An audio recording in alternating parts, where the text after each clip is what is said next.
As we work through the technical issues, or Councilman Lingua worked through the technical issues to be exact, I will now call the special legislative meeting to order at 7:11 p.m.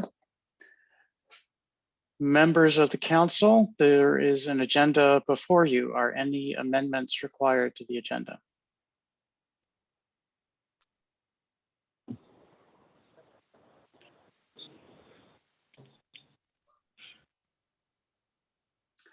Hearing none, are there any conflicts of interest that any council members have for any items on the agenda this evening?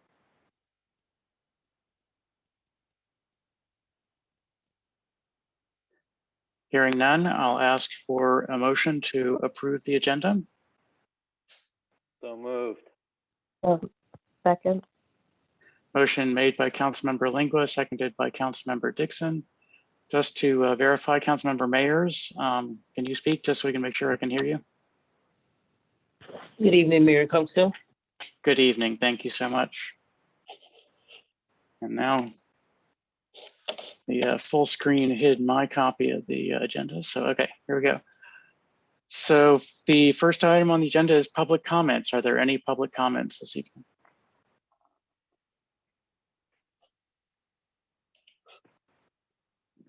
I see no hands raised, no one waving their hands in the video feed. So I'll take that that means there are no public comments. That brings us to our first legislative action item.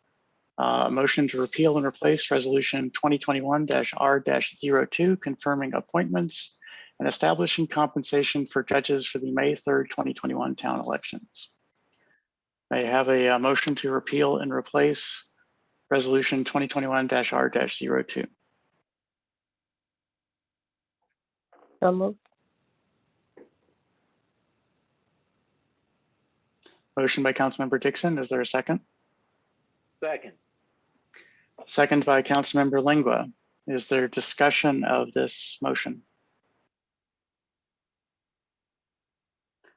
I will be happy to discuss. There's apparently a typographical error, and the name of the election judge for Ward 5 was entered incorrectly. This is just to correct that particular issue. I would like to take a moment just to thank everyone who is on this list for having volunteered. The judges, the alternate election judges, very much appreciate your willingness to put in a very long day to help us proceed with our election.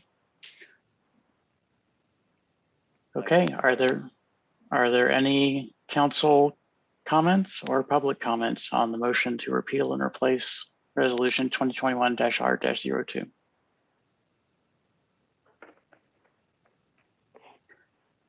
Hearing none, seeing no hands up, I will call for do a roll call vote. Councilmember Dixon. Aye. Councilmember Foe is absent.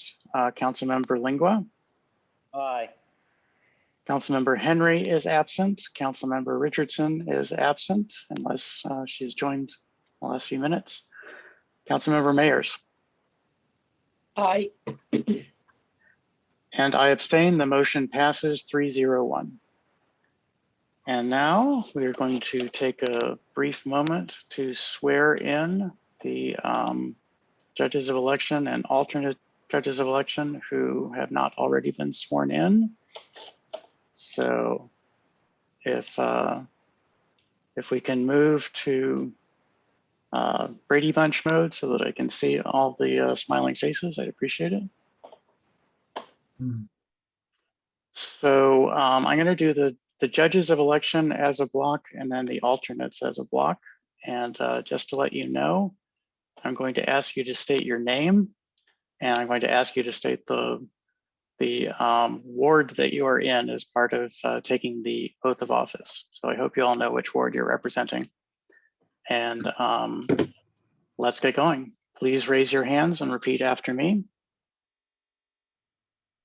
And if you can get yourself off mute just so we can hear the cacophony, that'd be good. I state your name. I, Zoe Rentley. Heather, are you gonna? Yeah, sorry. I'll get closer. I, Heather Cronk, do swear that I will support the Constitution of the United States do swear that I will support the Constitution of the United States, and that I will be faithful and that I and I will be faithful and bear true allegiance and and bear bear true allegiance to the state of Maryland to the state of state of Maryland Maryland and support the Constitution and bylaws thereof, and support the Constitution and bylaws thereof, and that I will, and that I will, to the best of my skills and judgment, the best best of my skills and judgment, diligently and faithfully, diligently and faithfully, without favor, affection, without favor, affection, partiality, or prejudice, partiality, or prejudice, execute the office execute the office of Ward, state your ward number, of Ward of 4, Ward 1, election judge, election judge, town of Riverdale Park, Maryland. Town of Riverdale Park, Maryland. Thank you so much. Welcome. You are sworn in, and we'll do some round of virtual signatures at some point to make it all good. Okay, so let's move on to the Mayor Thompson, the alternate election judges are here as well to be sworn in. that's where I was going to, was the Perfect. alternate election judges. So you will be similarly sworn in. You just have to remember your name, and you'll say alternate election judge when you get to the office. So please raise your hands and repeat after me. I state your name. I, Joshua Spong, Mary Ark Smith, Do swear that I will support the Constitution of the United States do swear I will support the Constitution of the United States, and that I will be faithful and that I will be faithful. and I will be faithful and bear true allegiance and bear true allegiance to the state of Maryland to the state of Maryland and support the Constitution and bylaws thereof, and support the Constitution and the bylaws thereof, and that I will, and that and that I will, to the best of my skills and judgment, to the best of my skills and judgment, diligently and faithfully, diligently and faithfully, without favor, affection, without favor or affection, partiality, or prejudice, partiality or prejudice, execute the office execute the office of alternate election judge, of alternate election judge, town of Riverdale Park, Maryland. town of Riverdale Park, Maryland. Thank you so much. You are sworn in. You're ready to go. Thank you. Again, thank you all for volunteering, for agreeing to do this. You may be looking at a 16-hour day on a week from today, and it's a long day, and I appreciate your willingness to be a participant. Okay, let's move on to the next agenda item. The next agenda item is a motion to authorize the town manager to enter into an agreement with Lepowski Brothers, Inc. For the municipal center project.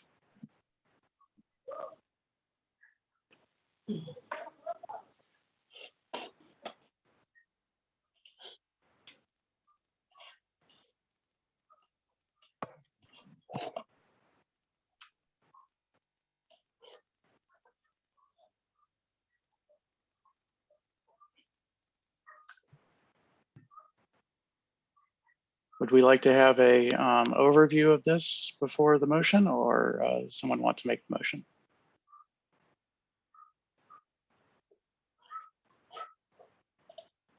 Why don't we?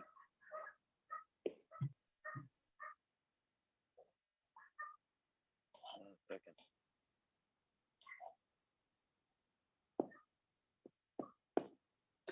Councilmember Dixon says in chat that she has lost her audio.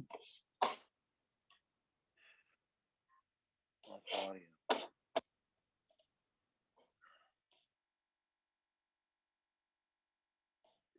Councilmember Dixon, do you believe you could call in for audio? I'm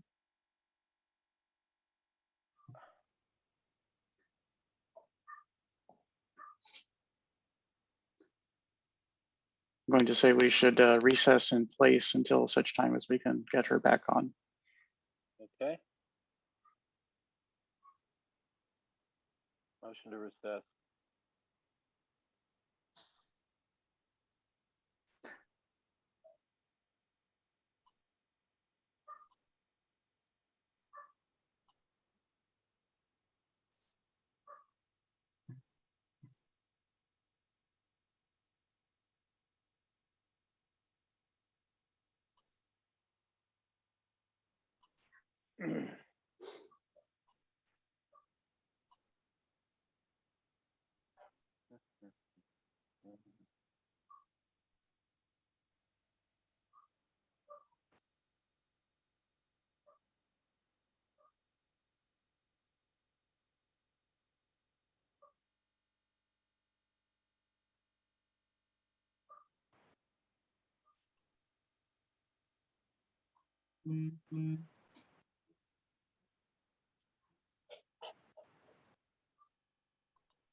Seem to have lost her completely.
Apologies for this. We're usually much smoother than this.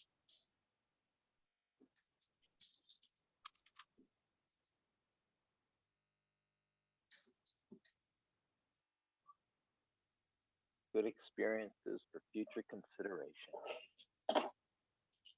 when figuring out how and when this will be conducted in the future.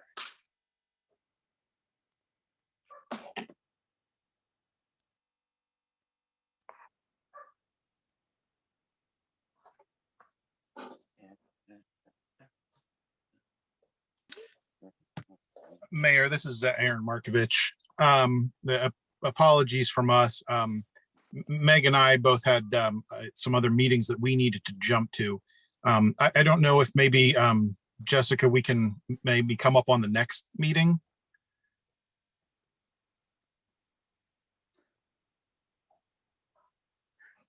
Jessica's lost sound also. She was saying yes, however. Oh, geez. I think that's an omen. I We did never have this many issues ever. This is a very big surprise. Well, we're going to bounce on to our next activity here, and we will definitely circle back and make sure that we are at your next meeting. Okay, thank you. If you want to try back after the next one, then we might still be trying to get through this. Understood. Thank you very All right. much. I Good- apologize. Thank you, and Good luck with the apologies test. on our part. Not at No worries. all. We'll see you Bye-bye. next time. Thank you. Take care. Nice meeting you, Meg, kind of, but anyway.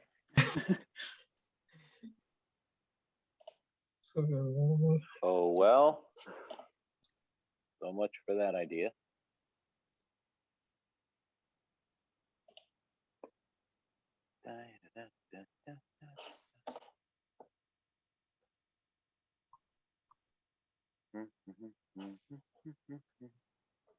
It appears Councilmember Dixon is back. Are you That able to hear is, yes, No. very good. You can hear me? Yes, Oh, okay, perfect. Sorry about that. that's okay. We're having technical difficulties evening tonight, so. So where were we? Okay, we're now out of recess, except I've lost my Zoom window. There it is. Mr. Mayor, if I may. Yes, please. Mr. Mayor, I'd like to make a motion to authorize the town manager to enter into an agreement with Papowski Brothers Incorporated, trading as PBI Commercial, parentheses PBI, for the Municipal Center project. Thank you, council member. Is there a second to the motion? Second. Second. I'll say that Councilmember Mayers had it. So motion by Councilmember Lingua, seconded by Councilmember Mayers. Staff, would you like to give us a brief overview of this? I can, thank you, Yes, sir. Ms. Lewis. Okay, good evening, everyone. Staff is requesting authorization for the town manager to sign an agreement with Papowski Brothers Incorporated, or PBI, to build out municipal center alterations and additions for a not to exceed amount of $610,862, which reflects the contractor's lump sum price of $517,680 and a $93,183 contingency that represents 18% of the contract amount. As previously reported, the project is funded by 2 Community Development Administration loans and 4 bond bills. The remaining bond bills totaling $275,000 must be secured by a contract by the end of the month for the state to encumber the funds. The budget balance of $630,013 will cover the contractor's estimate, plus the 18% contingency and the cost of obtaining required county and other permits. The project is expected to be completed in 165 days from the date specified in the notice to proceed. And again, that date will reflect when the town receives approved permits from Prince George's County. We are choosing the third-party review and inspection option allowed by the county to expedite the permitting process. And with that, I'll take questions. Thank you. Thank you, Director Lewis. Are there any council questions for Ms. Lewis, for Director Lewis? Mr. Mayor, if I may. Please. Director Lewis, with experience being the example, that being what we've been seeing of late in terms of obtaining permits through the county or from the county on various projects.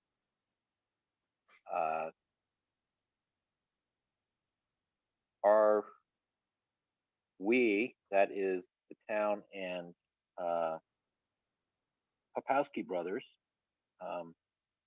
prepared to work through and address any contingencies that may come up dealing with the county in the efforts to obtain the required permits so that they would be able to proceed with construction?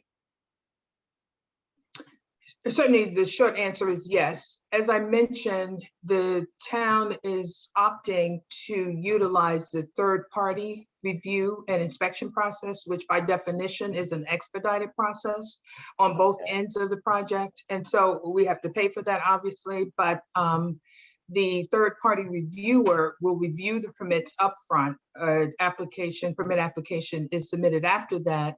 And the county's review and approval is pretty perfunctory at that point. So we're expecting that it'll cut the review process down by 50%. It could be 6 months to 9 months from the county. We're expecting 1 to 4 months with the third-party reviewer. And then there's a third-party inspection crew on the back end of the project that serves as a substitute for county staff. So we're going the fastest route that's available. Okay, so And the contractors, if I may, the contractors have estimated that the project will start in July and end in December. And so that's pretty realistic based on this third-party review process. Okay. Okay, I've just seen as how it's, we're seeing stuff taking forever to get county to sign off on, and there's no apparent reason for the delay. So if this third-party process is going to address that, that's good news to hear. And we have talked directly, the architects and myself, and I believe John was on that Zoom meeting as well, talked with county staff about how that third-party process worked. And pretty confident that if we've gotten it right on the front end in terms of the design and specifications, it should get through the third-party reviewer pretty quickly. And then the county sign off after that. Okay. Mm-hmm. And I would add that if we do see some roadblocks, if you will, or things not moving once it's submitted to the county, I think at that point, because of our timeline and how this project had taken a while to get to this point, I think we would come back to the council and seek assistance from the elected officials, both on the town and county level, should the need arise. Already my thickest glove, so I can go knock on a door.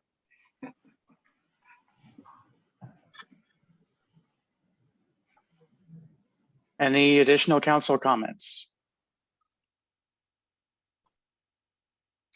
I'm going to make one comment. I believe this was covered somewhere in the memo provided by staff, is that this was chosen after a competitive bid process. We did not get as many responses as we liked, but it was well within what we expected for the project.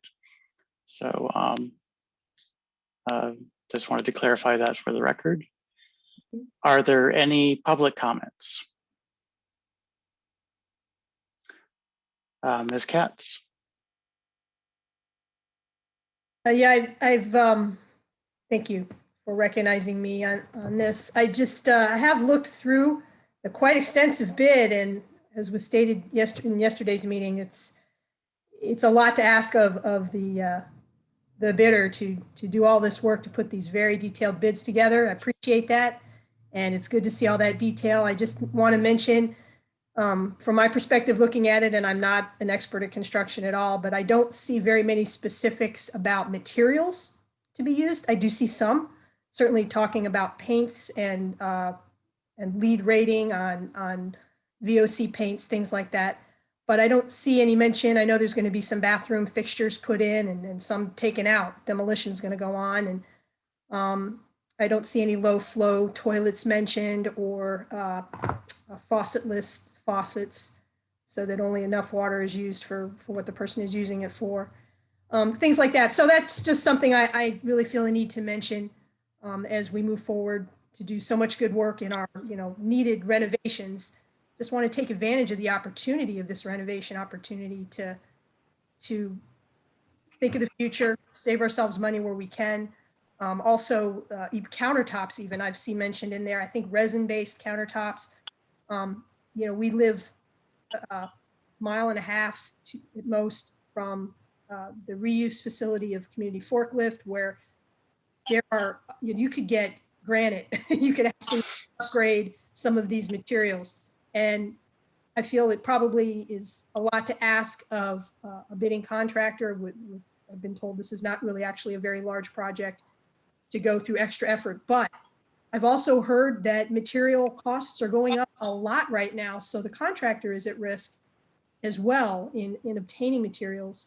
And I would just like to propose that we communicate our interest in sustainability, our interest in reuse, and those visions of the town as we go through this project.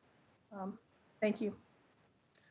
Thank you, Ms. Katz. Staff, comments? Well, any material specifications are in the architect's specifications, and I can't say it includes low flow toilets or all sustainability options where we could take advantage of them.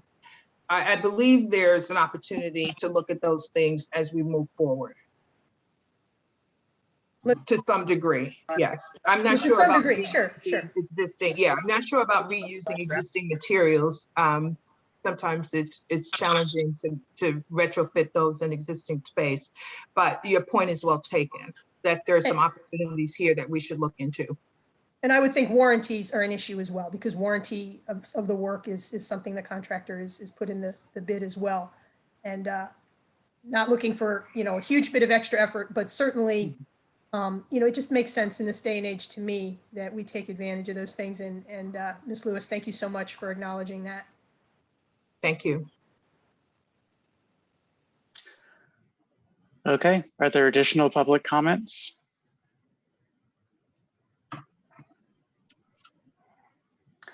Hearing none, I will do a roll call vote. Councilmember Dixon. Aye. Councilmember Lingua. Aye. Councilmember, I skipped over Councilmember Foe, who is absent. Councilmember Henry, also absent. Councilmember Richardson, also absent. Councilmember Mayers. Aye. And I will vote aye, just to be on the safe side, since this is a financial matter. And the motion passes 4-0-0. Thank you all. Thank you. Next item on the agenda is introduction of ordinance 2021-OR-05 regarding the fiscal year 2022 operating and CIP budget and tax rates. I will mention that this is simply an introduction. We don't usually have a large discussion at introductions. And we did have 2 long weekend meetings to discuss the budget so far. And I believe we'll be discussing it some more under the work session. The CIP, finishing up CIP there. So would someone like to introduce ordinance 2021-OR-05? Mr. Mayor, if I may, please. Please. Mr. Mayor, I'd like to introduce ordinance 2021-OR-05 on this date, April 26, 2021. This is an ordinance concerning the fiscal year 2022 budget and tax rates. It is for the purpose of adopting operating and capital budgets for the town of Riverdale Park for the fiscal year beginning July 1, 2021 and ending June 30, 2022. Also be for setting rates of real and personal property and operating property taxation for such fiscal year, and levying such taxes, and also be for matters generally relating to the adoption of town budgets and levying of taxes and setting of tax rates for the town of Riverdale Park for the fiscal year beginning July 1, 2021 and ending June 30, 2022.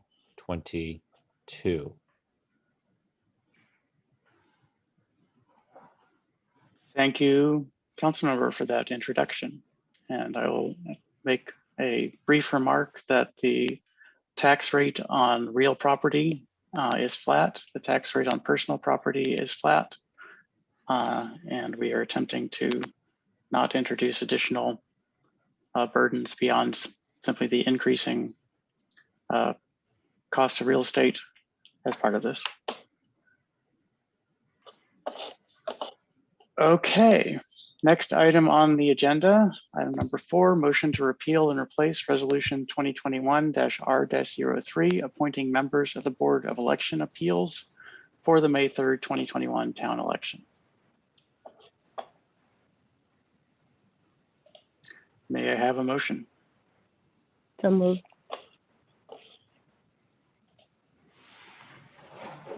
Is there a second? Second. Motion by Councilmember Dixon, seconded by Councilmember Mayers. If I may introduce it, this is filling the one empty slot we had before for the Ward 5 member of the Board of Election Appeals, and that will be filled by Ms. Laura Katz. So is there any other council discussion of this motion?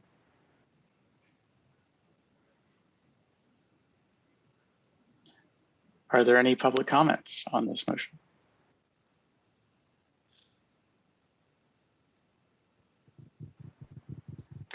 Okay, I would again like to thank all of the members who have volunteered to be on the Board of Election Appeals. I was on the Board of Election Appeals many years ago when there was an actual challenged election, and it was a lot of work. And I appreciate you signing up for the risk of having similar challenge to an election. If there are no additional comments, I will move to a roll call vote.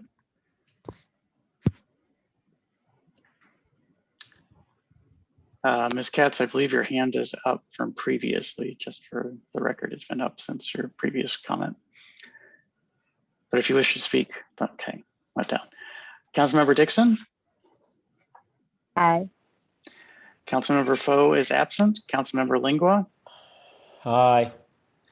Councilmember, thank you, Councilmember. Councilmember Henry is absent. Councilmember Richardson is absent. Councilmember Mayers? Aye. Thank you. I vote to abstain. The motion passes 3-0-1. That brings us to new business. Are there any items of new business?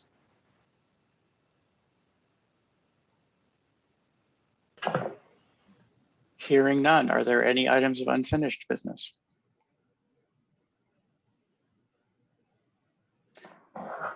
Hearing none. May I have a motion to adjourn? Move to adjourn. Motion by Councilmember Lingua to adjourn, seconded by Councilmember Dixon. This is not debated, so I'll do a roll call vote immediately. Councilmember Dixon. Aye. Councilmember Foe is absent. Councilmember Lingua. Aye. Councilmember Henry is absent. Councilmember Richardson is absent. Councilmember Mayers. Aye. Thank you. I abstain. The motion passes 3-0-1. We are adjourned at 7:45 p.m. And that moves us into our work session agenda, which I'll call to order at 7:45 p.m. The work session is a much more informal event, and so we generally just say anything that needs to change. I will note that on the agenda that the presentation by Anacostia Trails Heritage Area will be removed as they had to leave. And other than that, are there any other changes required?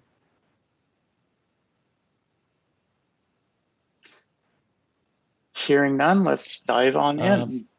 Yes. Actually, Mr. Mayor, yes. Are we planning to conclude the balance of the capital improvement project portion of the budget from the hearings this evening, or are we just going to take care of that through the presentation by Mr. Gentry Jones? I'm open to either of those. I was thinking we would cover it under unfinished business, but if you want to have it earlier, we can do that.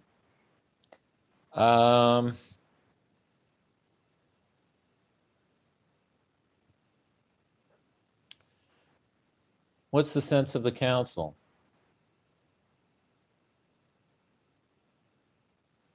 I can go either way.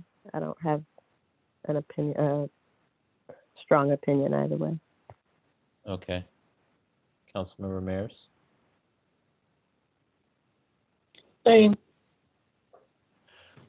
I'm not sure exactly. I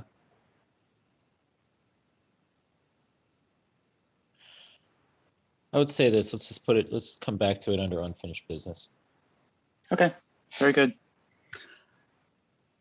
Okay, let's move forward to the presentation on the fiscal year 2022 proposed operating and capital improvement project budget. Mr. Jones. Actually, Mr. Mayor, I'm going to start off. Part of our thought was we were going to cover the CIP here, but we're fine bifurcating this.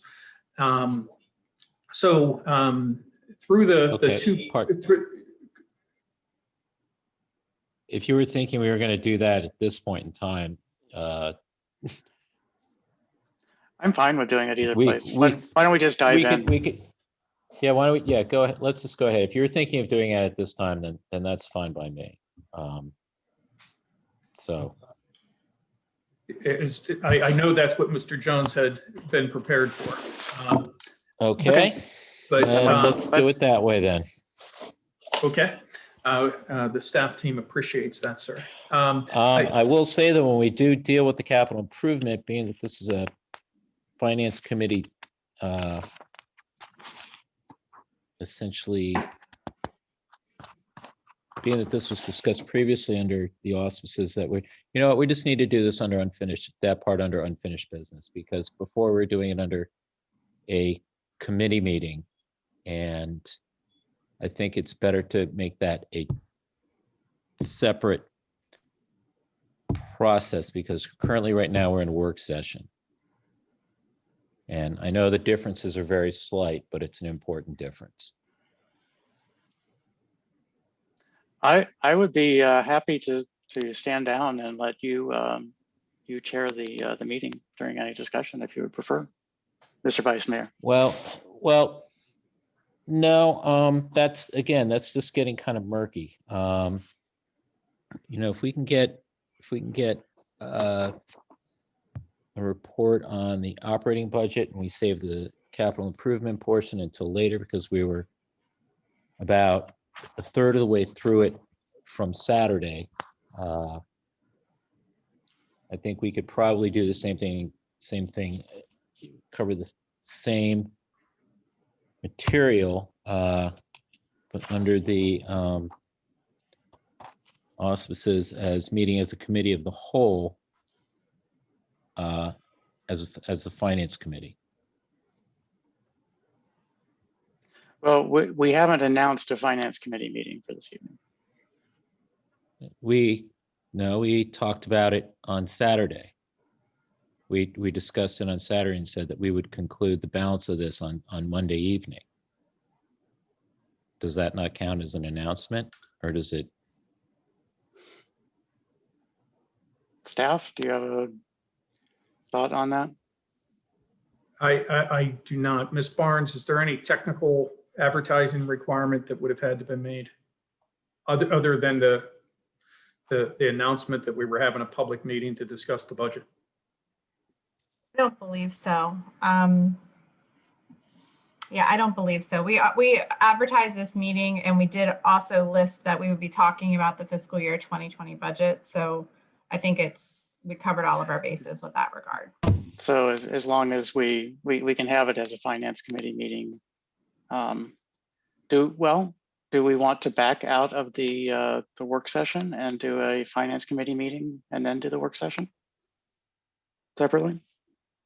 I'd rather proceed with the work session, and I think what we can just do is this, being that we did announce on paper, on electronic services, that this would be discussed as part of the work session agenda, that we would be discussing the proposed operating capital improvement project budget let's just handle it as staff was originally considering at this time.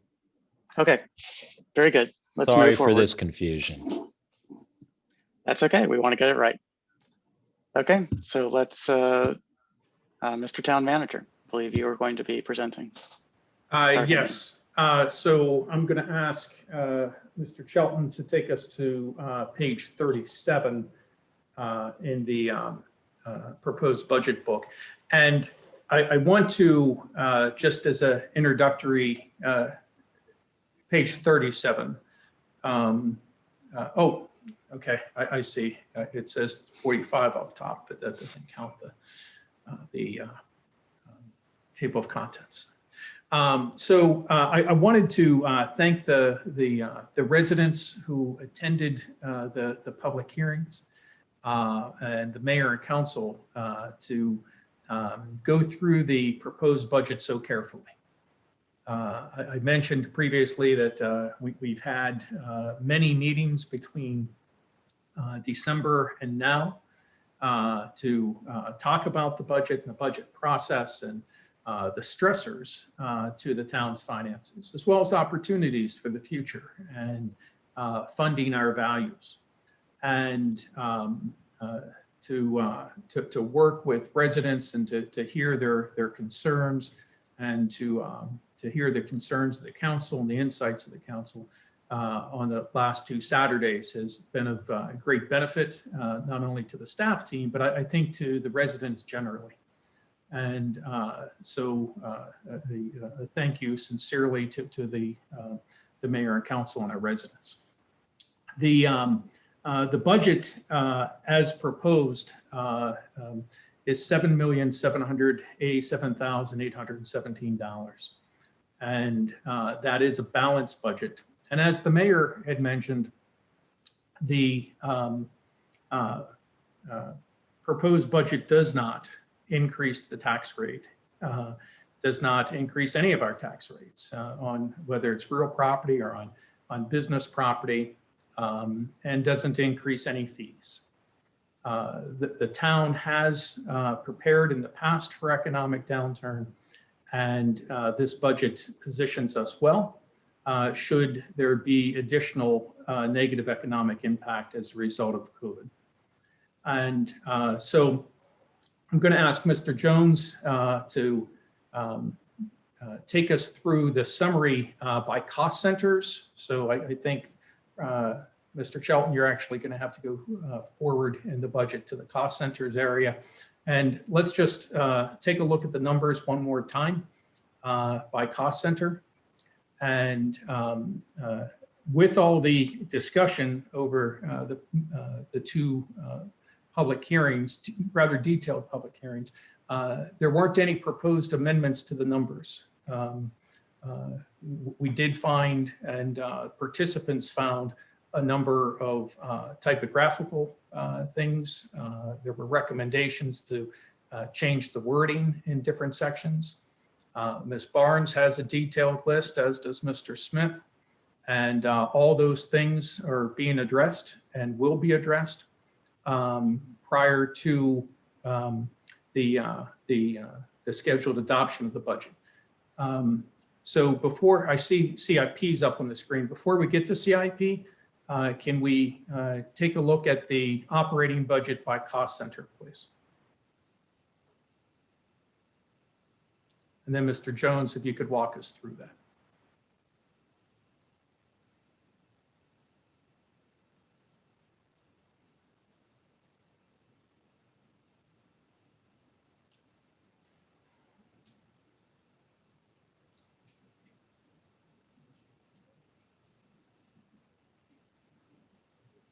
Thank you, Ryan.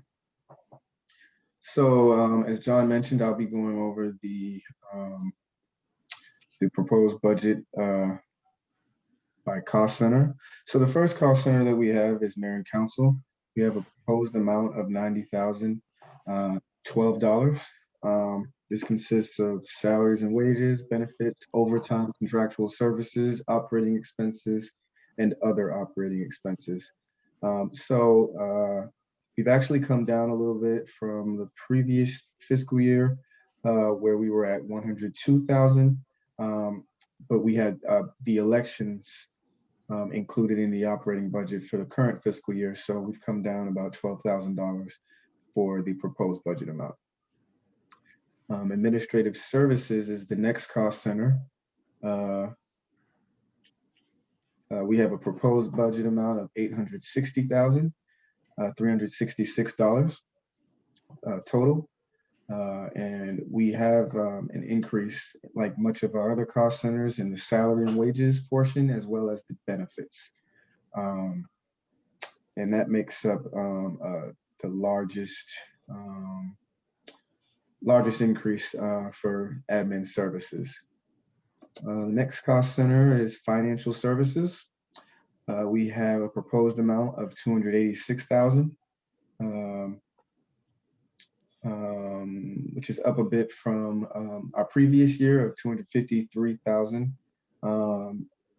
also up from our estimated actuals. The next cost center is employee services. We have a total proposed figure of $240,192. The next cost center we have is development services. We have a total proposed amount of $211,651. Next is neighborhood services. We have a total proposed amount of $199,326.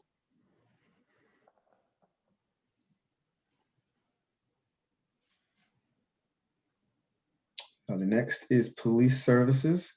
We have a proposed amount of $3,206,531.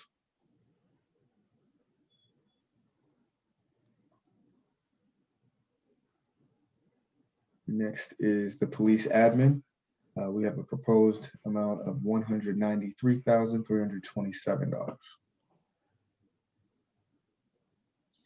So the last two in police are communications and automated safety programs.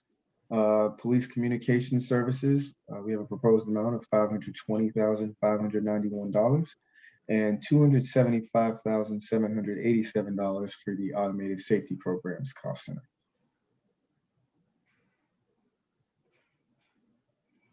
Next is public works, which includes the public works, weather response services, and then the 3 town buildings. So for public works cost center, we have a proposed budget amount of $1,504,080. For weather response services, $23,500. And then we have the three buildings, which consist of the town hall, the public safety building, and the public works building. So for town hall, we have a proposed amount of $15,500. For public safety, $22,400. And public works is $17,500. And the last two cost centers are the community events and the community grants. We have a total proposed amount of $43,200, and for grants, $74,050, with a total proposed budget amount of $7,787,817. And if I can add a few things, I do think that we've made some good changes to the budget format this year. And I also think adding the performance indicators is an important aspect to the budget because it gives a sense of, well, we have both workload measures and performance indicators. And it gives a sense of what actually occurs in the different areas.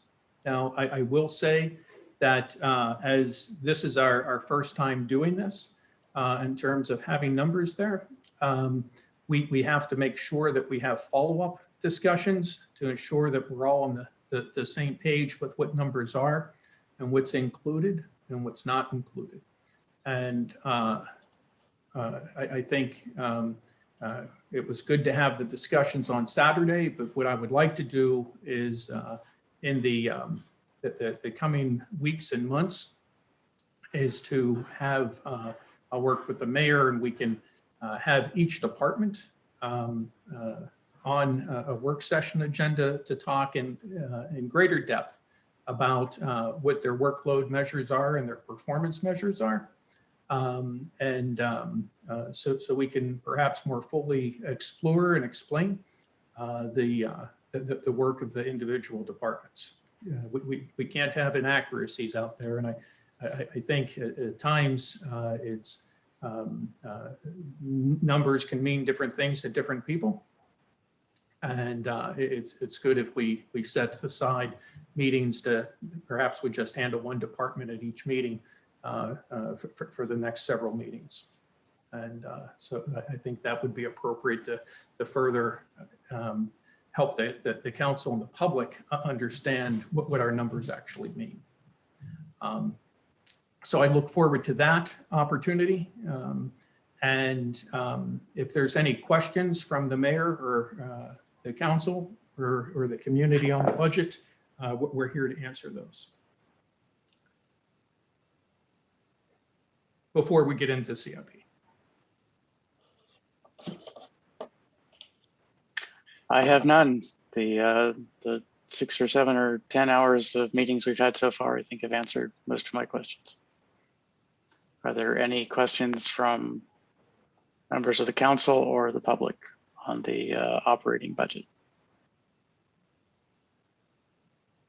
I kind of feel the same way regarding that. I mean, between what we've covered over the past 2 Saturdays and what's here, I think it's fairly well spelled out.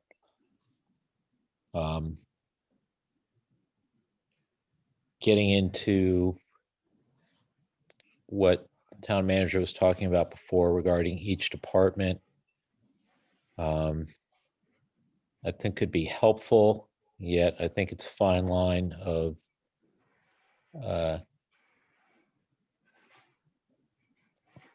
getting into the weeds, so to speak. And I just wouldn't want to get it to a point where it's starting to look like micromanaging. I don't think that's really what the council needs to be doing. I think we have very competent directors and senior staff who this is what they do. So while there may be questions, and I would appreciate greater understanding. I think that's probably the extent to which I would go. Point taken, sir. And thank you. Welcome. Okay, shall we move on to the capital improvement budget then?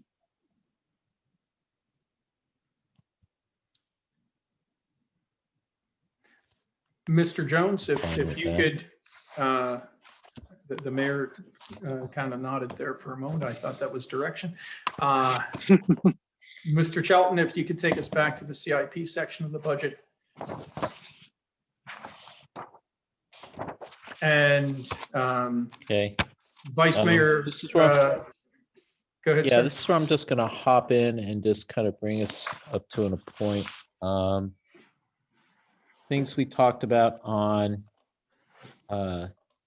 Saturday was the projects regarding the council chambers camera system, also the technology improvements, which essentially is the to deal with software systems for DPW and neighborhood services and finance and customer relations and management processes, and to be able to bridge different systems. Folks are wondering what that's about. We also talked about the pollinator garden. We also talked about the Longfellow Street Stormwater Improvements Project, and we also talked about the trolley trail lighting. So I was thinking if, being that we've covered those, that if we focused on the other items that we haven't covered, that might be a good use of our time. So I am open to suggestions. That sounds good to me.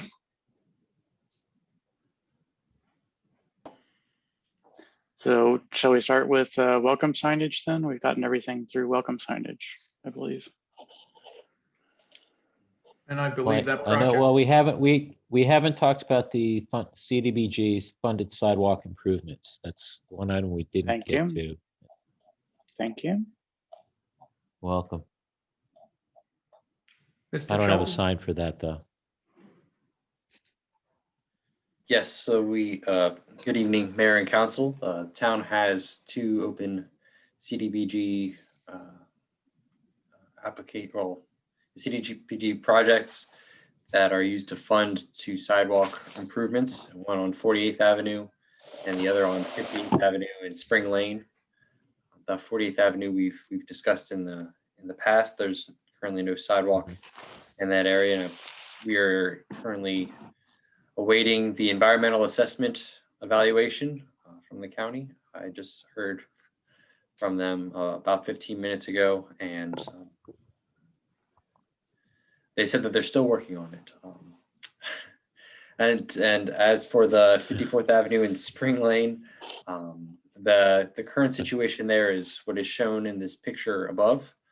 There is currently a blind turn that leads to a park from a residential neighborhood that does not include sidewalk. So our latest CDBG application included funds to construct a sidewalk here to increase pedestrian safety.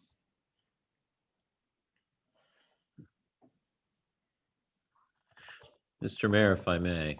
Please.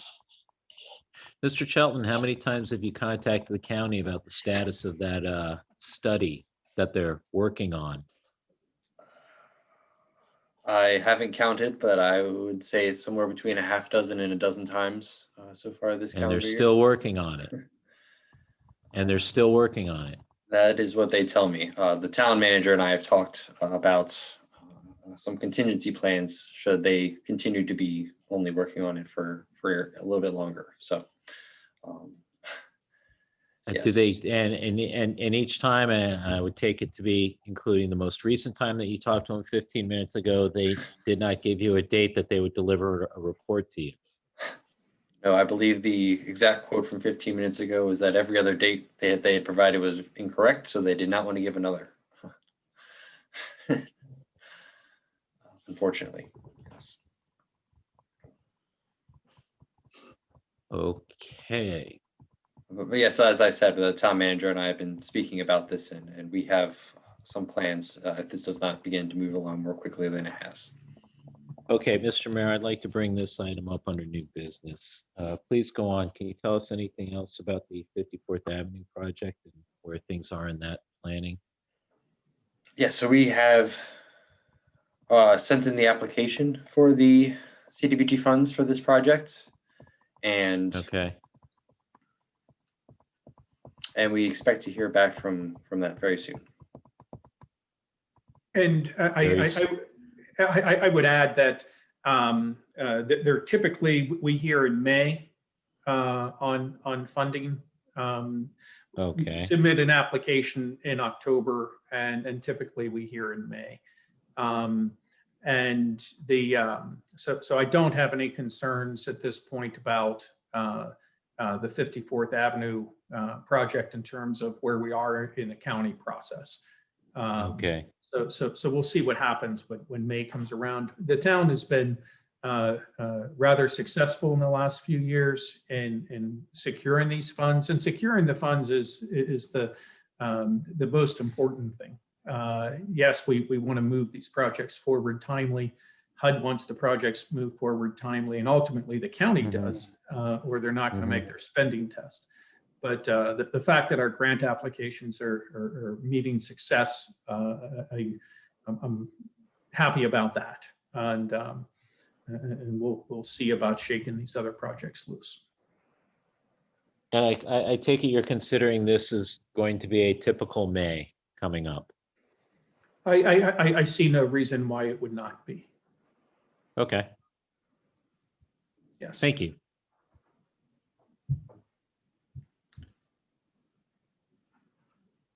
Okay, shall we skip past the pollinator garden, which we discussed on Saturday, and go to welcome And signage? And a happy note that was to end on Saturday. It was. That was good planning, sir. I'll take the sting out of anything when I can. Mr. Shelton, can you talk about this, because it ties to our placemaking activities and promoting the town? Absolutely. So as is stated elsewhere in the budget document, the town of Riverdale Park is striving to be the location of choice for residents, business, visitors, investors, and employees. And in doing so, the residents and the town are very proud of what we've done so far, and we'd like to be able to put our name on it, as it were. So the updating of the welcome signage along the major avenues into town is a priority for us, and that is the goal of this project, is to update some of the major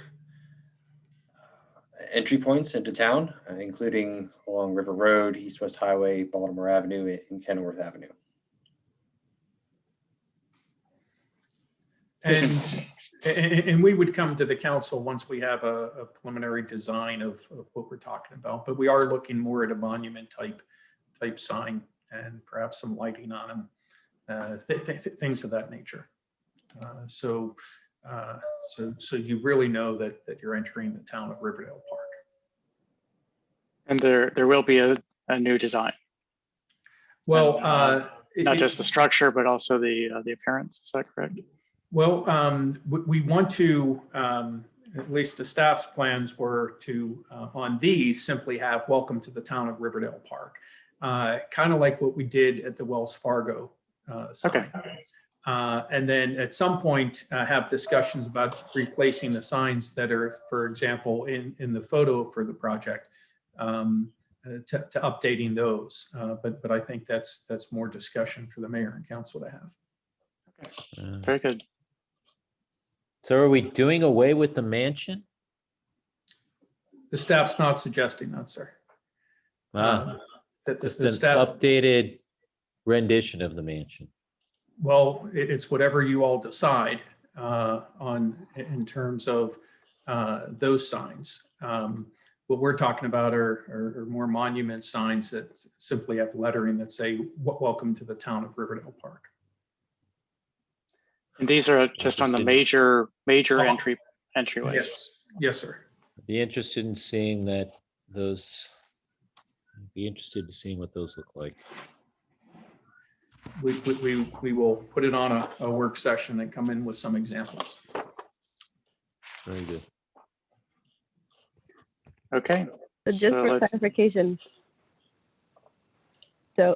clarification, there are these signs, just different lettering?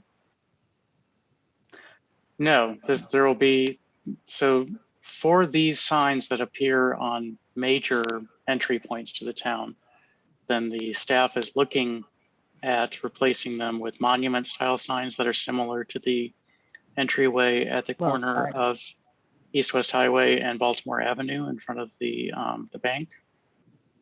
Yep. Okay. And then the other sign, the majority of the signs will not be replaced. The ones on smaller entryways. And so this is just on the major entryways. And the design will be brought to the mayor and council before approval, before construction. Okay. Okay. Are you looking to, did we talk about? So brush up on your signage. Pardon me, go ahead. I'm sorry, council member. It's okay. Did we talk about what we were going to do with these signs? I know that, and I know this isn't really a part of this because we're just talking about it for CIP purposes, but I know there was a discussion we had about not necessarily the signs, but our logo. So are we changing these signs at all? If we are considering changing them, should we discuss beyond the lettering? I understand the monument signs, but basically the short version of my question is, are we considering changing these signs in this budget? The signs that's pictured here. Is that a question for the staff? I believe Yeah. so. Yes. So as it relates to these signs, we have a sign budget in our DPW department, and we weren't anticipating replacing these signs, but certainly if the mayor and council want to have different signs or refresh signs, then we have money in the budget that we could do that. I think we're talking about 25 signs that we have like this. So if the mayor and council wanted to do that, it could be done, but that was not in our current work plan.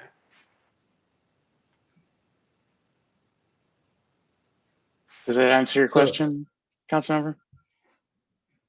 Yes, it did. Thank you.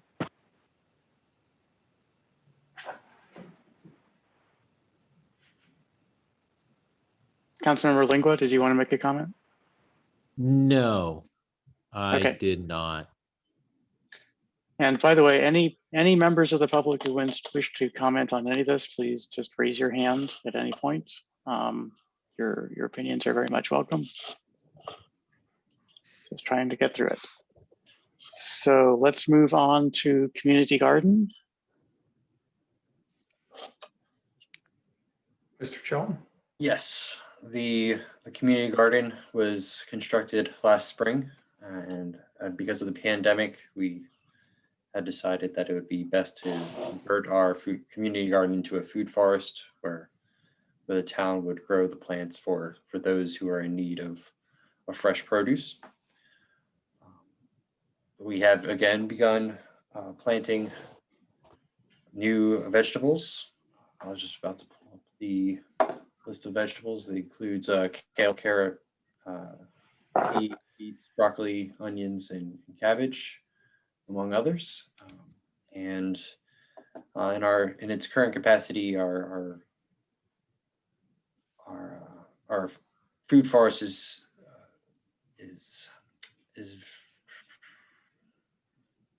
I've lost where I was heading with that sentence. It's on its way to being a with, forest. Food security more than even a community garden would. Yeah. And there's funding here in this project for fruit trees.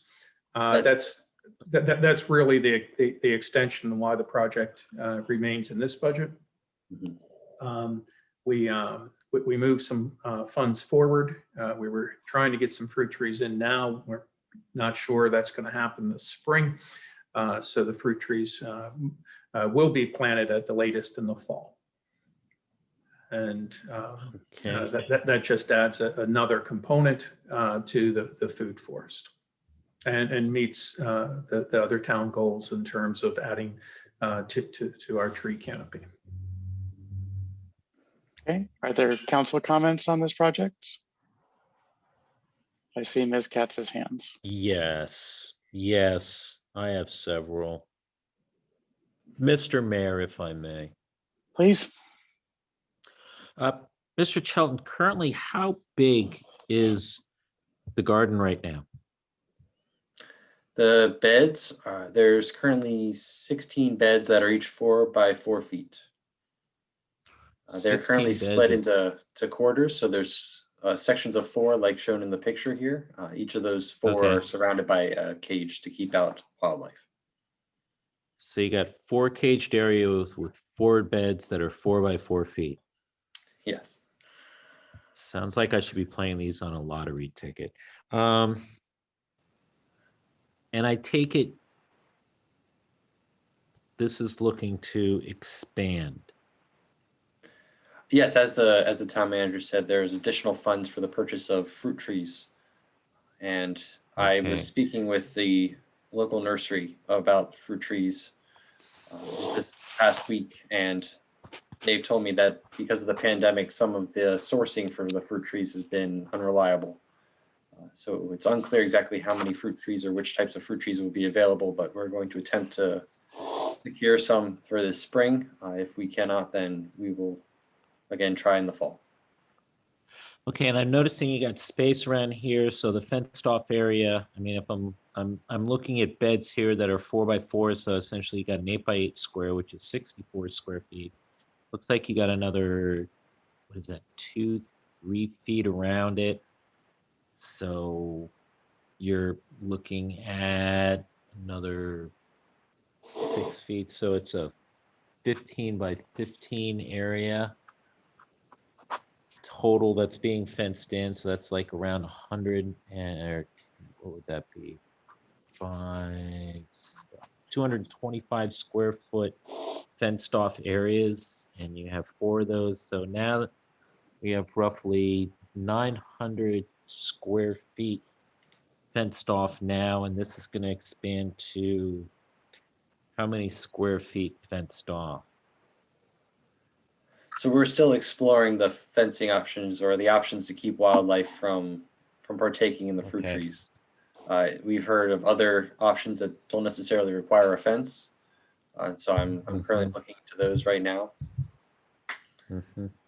But yes, it's unclear right now based on how many trees we would be able to secure and other types of options for keeping wildlife away. Okay. Yeah, I'm just really curious on how and where this is going, especially when we start getting into tree planting and fruit tree planting, and how this works in conjunction with the pollinator garden, because fruit trees do need pollinators so that they can bear fruit.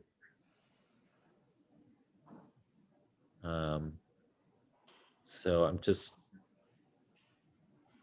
I guess I'm just trying to get a better understanding and visual on this in my head than the, what is a very nice photo of a squared off area that we currently have now. I see it growing and evolving, but it's just it's hard to see where it's going just based on description, is what I'm getting at.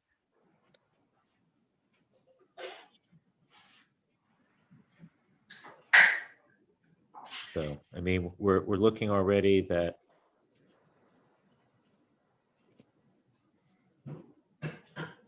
we've got 27, almost 30, a little over 30,000 into this.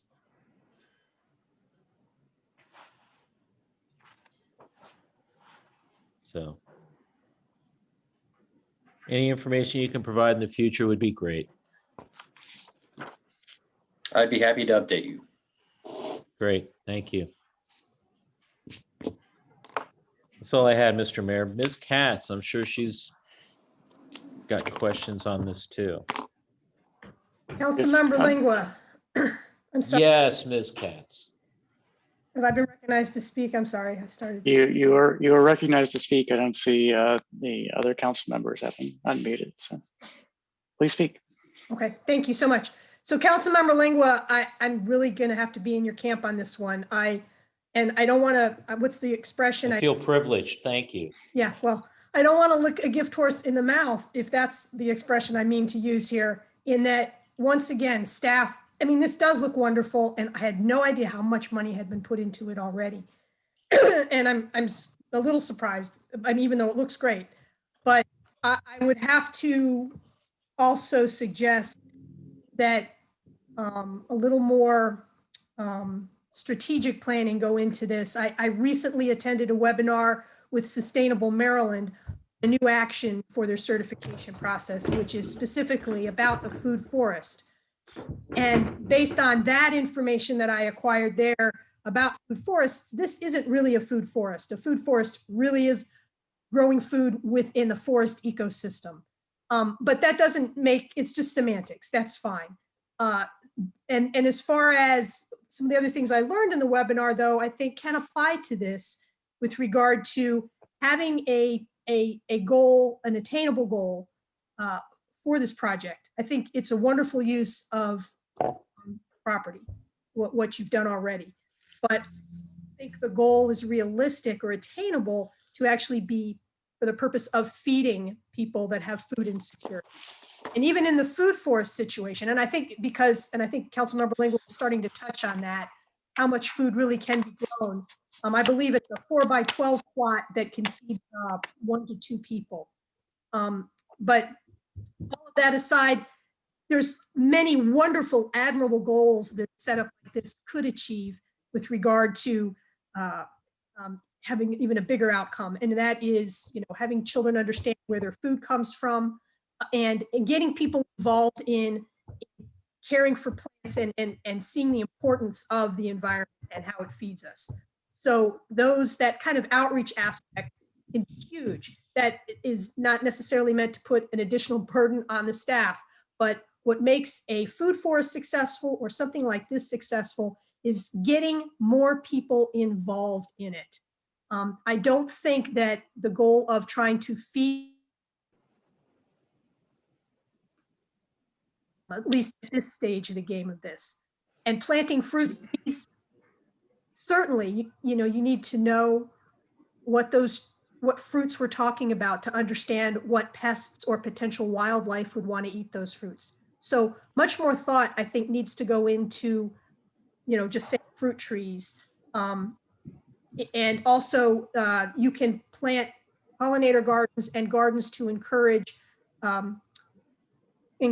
wildlife to come to the area that may actually eat the bugs that would eat the fruit, as an example. There's other strategies you can do. I would just encourage the staff, before we put even more money into this, to have a more of a holistic plan on what we see as the end state for this. Where are we headed with this? Which Council member, I think you said that exact phrase. If I may respond to some of those things. Please. So this started out as a community garden. Mhm. That's what it was supposed to be.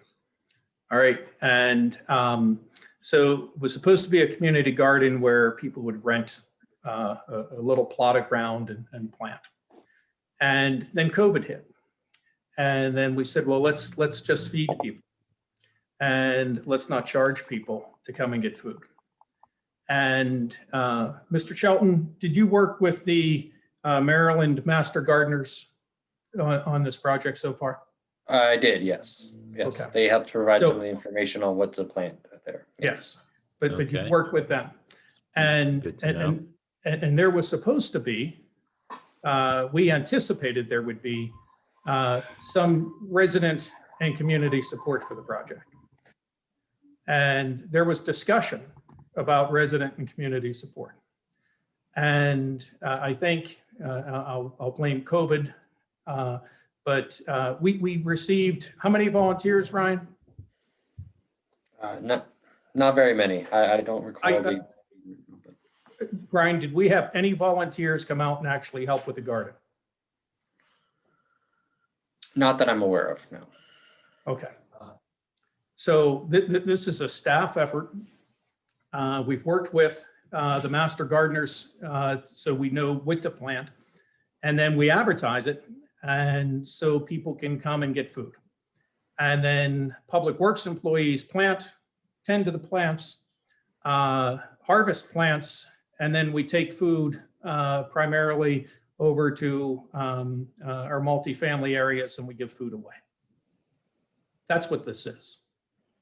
And in terms of having a vision for it to grow into a real food forest, frankly, I didn't know what a food forest was until last budget season when Ms. Katz said the words food forest. So semantics or not, this is staff efforts of just trying to get food into people's hands.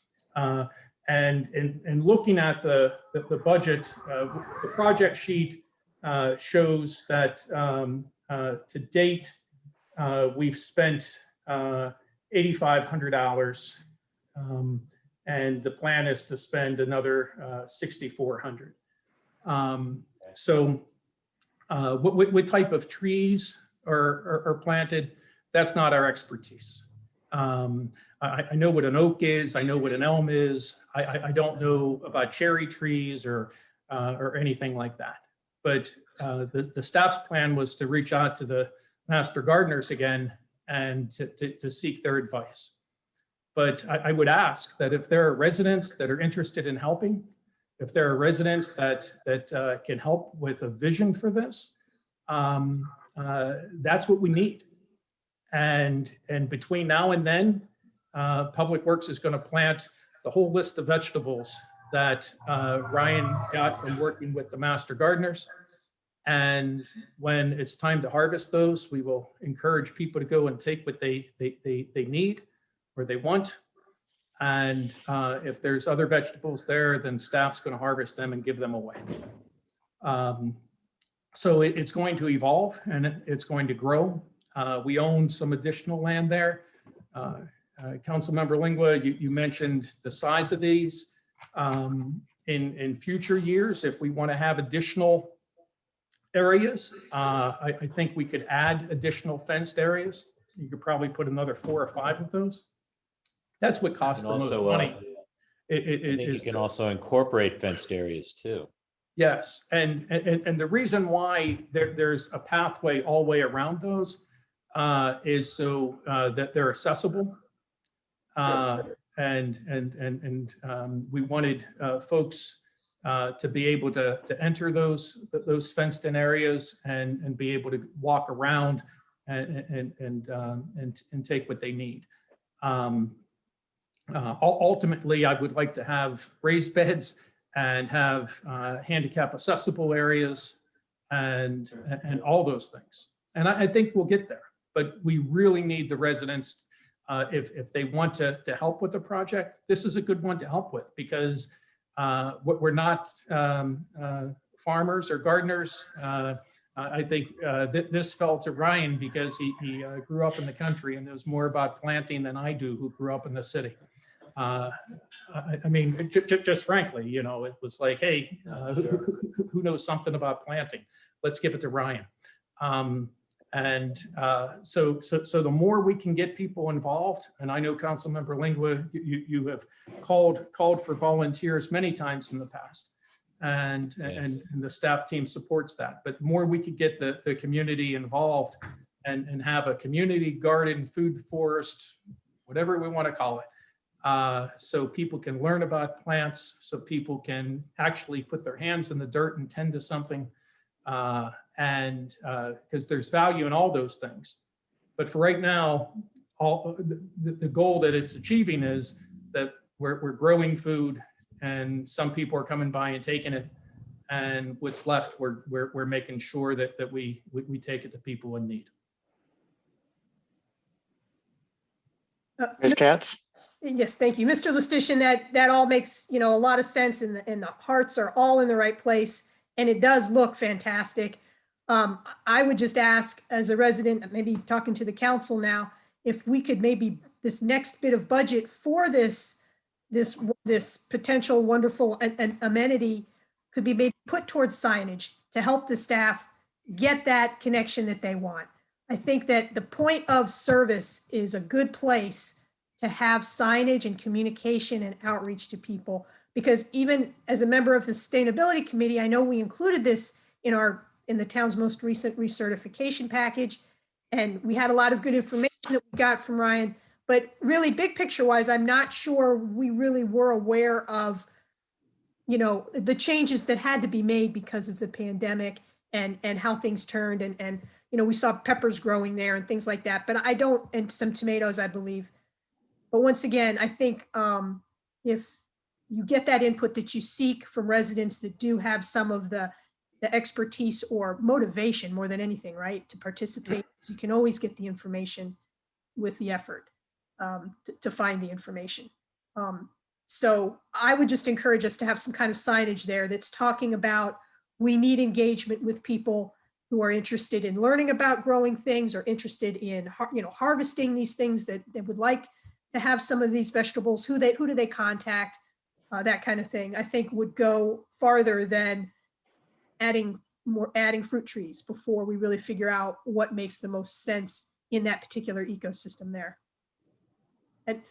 And there's one other thing I just need to add on, because it came up in our meeting the other day, and I don't know if Ivy's still on the call, but a whole strip of land has been raised, for lack of a better word. All the plants have been taken out, or all of the brush has been taken out of a strip of land to the south of this property here. And we were curious whose property that was, or what. That's the town's property, and it was the town that cleared all that brush. Okay. And that at was the request, if I may, at the request of the adjacent resident who, where there was some encroachment of that vegetation on her property and causing issues. Yeah, and we had intended to do that last year and didn't get around to it. Had intended to use the town's arborist to do it. And just because of timing this year and budget, the staff actually took the lead and cleared all of that out. And we thought actually creating more space to grow the community garden or food forest, whatever we ultimately continue to call it. Right. So right now it's not very attractive looking, and I don't know if, Oh my gosh, you say that. You should have seen it before. It was really. Well, I guess it depends what your I guess your aesthetic is, but it's erode. That's not a, from an ecosystem standpoint, that's not a healthy thing to have the mud there and all. And ideally, maybe things that aren't invasive, that are native to the area, that actually can feed birds and wildlife. It's called a hedgerow. That would be a potential. So one of the things that you tend to point out is the lack of planning going into this.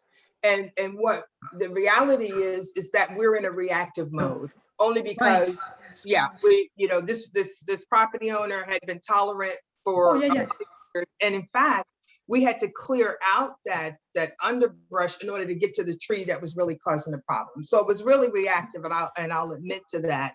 And in it, just trying to solve a problem and move on to the other thing. We really need to spend, I think is what you tell us time and time again, and I'm a planner, and so maybe that's why it's coming out, but the time planning this. We want to be responsive. We've been talking about a community garden and later a food forest for a long time, and we wanted to get something in the ground, and we did that. And like Don said, it was DPW staff that took the lead that may not have had the experience in doing all of this. We simply carried out the orders we were given, if you will. So I do think, putting the time into planning will make a lot of difference on the back end, because at this stage, things have already rolled out, and creating some opportunities, including how we might need to do things differently moving forward. I agree, and I don't mean to insinuate that we don't plan, and certainly even with Well, I mean, you're talking to a planner, so literally a plan. You call yourself a planner, but you get things done. So that's what you got to have, that balance. And that's why I love this job so much. I would throw into the balance of planning and getting things done, and you're going to hate me for this too, communication. I know, what are you talking about? Yeah. Sometimes even when you got to react and you got to look, we're going to tear this up, communicate it, before you do it, or while you're doing it, or immediately after you do it, can also make a difference in how people respond to what they see. Because, and also step forward to help. And that's another thing. I think you've got a lot more people in the community that are willing to help, but we always feel like we're reacting too. I appreciate that. Thank you. There. Yeah. And I think we got someone who chatted something. Karen McAllister said the area that was cleared was a litter magnet. Our vegetative spaces need to be trimmed to prevent that. Thanks. It's a comment. Well, and native plants don't get invasive. Native plants, and this is a thing that we can't control because invasives are popping up all over. There's other towns that have help residents come out and actually pick invasives, residents that know what they're doing, and help maintain the vegetation that you do plant. So I know it's a constant battle, but it's something we all have to participate in now, or we are continuing to spend money on undoing things, which we don't want to do. We want to spend money on doing things, right? So, okay, Indeed. thank you. So before we leave this, I just want to say that that this last year was quite the year, and I actually appreciate all of the efforts that the staff put into a lot of different programs, and some programs were more successful than others, and I think that's fine. We tried a lot of different things, and not everything is going to be a perfect outcome. I think that what we did at this location was we set up some infrastructure that turned out to be a run by Public Works community garden, sort of community with lowercase c perhaps, but we're setting up infrastructure that can be used for a community-based garden in the future. I think that the fences and the raised beds in some configuration, there may be a shuffling of exactly where they are, will be used in the future. And I think that that we made a good investment so far. And the signs are relatively cheap. I think that those are going to be maybe a couple $100. So we still have some. We will handle that under our current budget, Mr. Mayor. Understood. So, but the points are well taken. And I could start talking about invasives versus natives in my own yard, but it's 8:45 right now, and you don't want to hear me talk about that for an hour and a half. Does that? True. Boy, those invasives are invasive. So are there any more discussions of the community garden, or shall we move on to underpass, town center underpass? Believe it or not, I'll be brief on this. I just want to make clear, I think what the effort made by council is very welcome, or by staff has been very welcome. I know this is something that is getting started. I understand this is something that's going to evolve. I think it's important in the coming year that a number of us shamelessly go out and plug this and encourage folks to participate, and even consider at some point having a Saturday, a charrette, for lack of a better term, be that at town hall or on location, so folks can get a feel for this and be inspired to participate, because really moving forward, this does need to be something that is a community garden or a community food forest, and not something that's being maintained all the time by the Department of Public Works.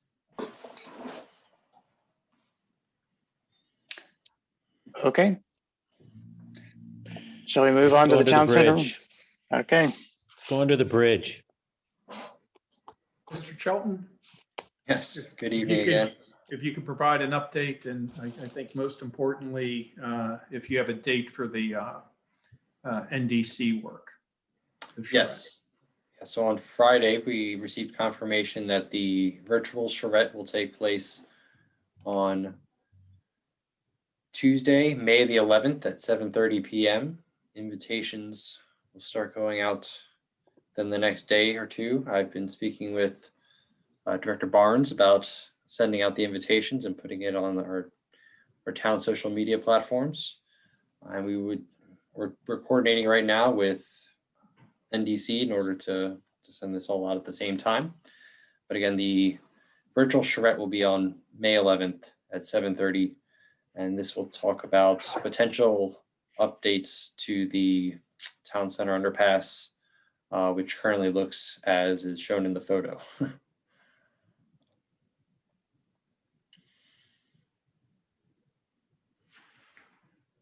And on the funding side, we increased funding.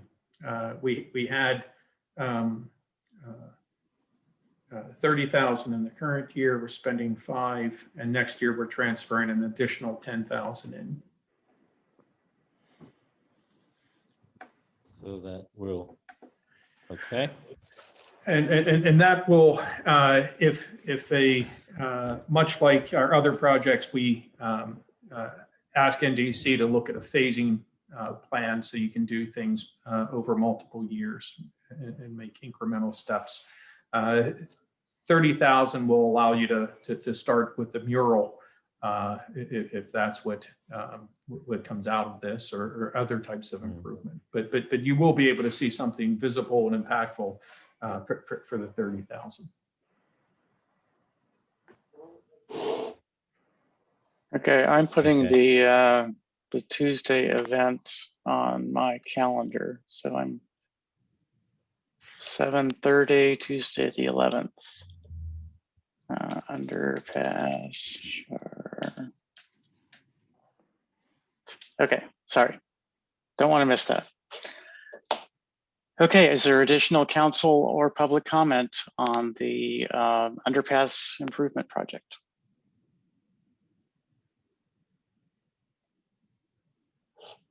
Mr. Mayor, this is Ryan McAllister.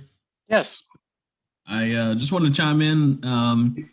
I had been trying to get some traction on the lighting and drainage that's been promoting a lot of the sediment runoff and some of the maintenance around that area. I don't know if anything has been done to look into addressing that before the mural goes up. That would be something I think that probably needs to be looked at so that we don't waste money by putting a mural, but to have it ruined by water drainage from the east-west highway there. It's two major drainage pipes that basically outlet right at the very top underneath the bridge, which is promoting all the sediment runoff at the bottom. But yeah, then when you start to paint it, that'll just over winter with the freeze and thaw probably exacerbate and remove the paint. So I just want to make sure that somehow, some way we're looking into that. Absolutely. I appreciate you bringing that up. That was something that Councilmember Foe had also mentioned as a concern to me. And when Director Barnes and Director Lewis and I had met with NDC, we made it a point to focus on that and to speak with SHA about the drainage of the east-west highway there. Okay. Yeah. And I'm happy to support whatever I can to help you guys. We put in lighting requests, we put in drainage requests, we put in cleanup requests, and yet to have a contact or really much movement on that. We're lucky if we can get a light bulb replaced. So if there's anything we can do to help support that effort, please let us know. Thank you.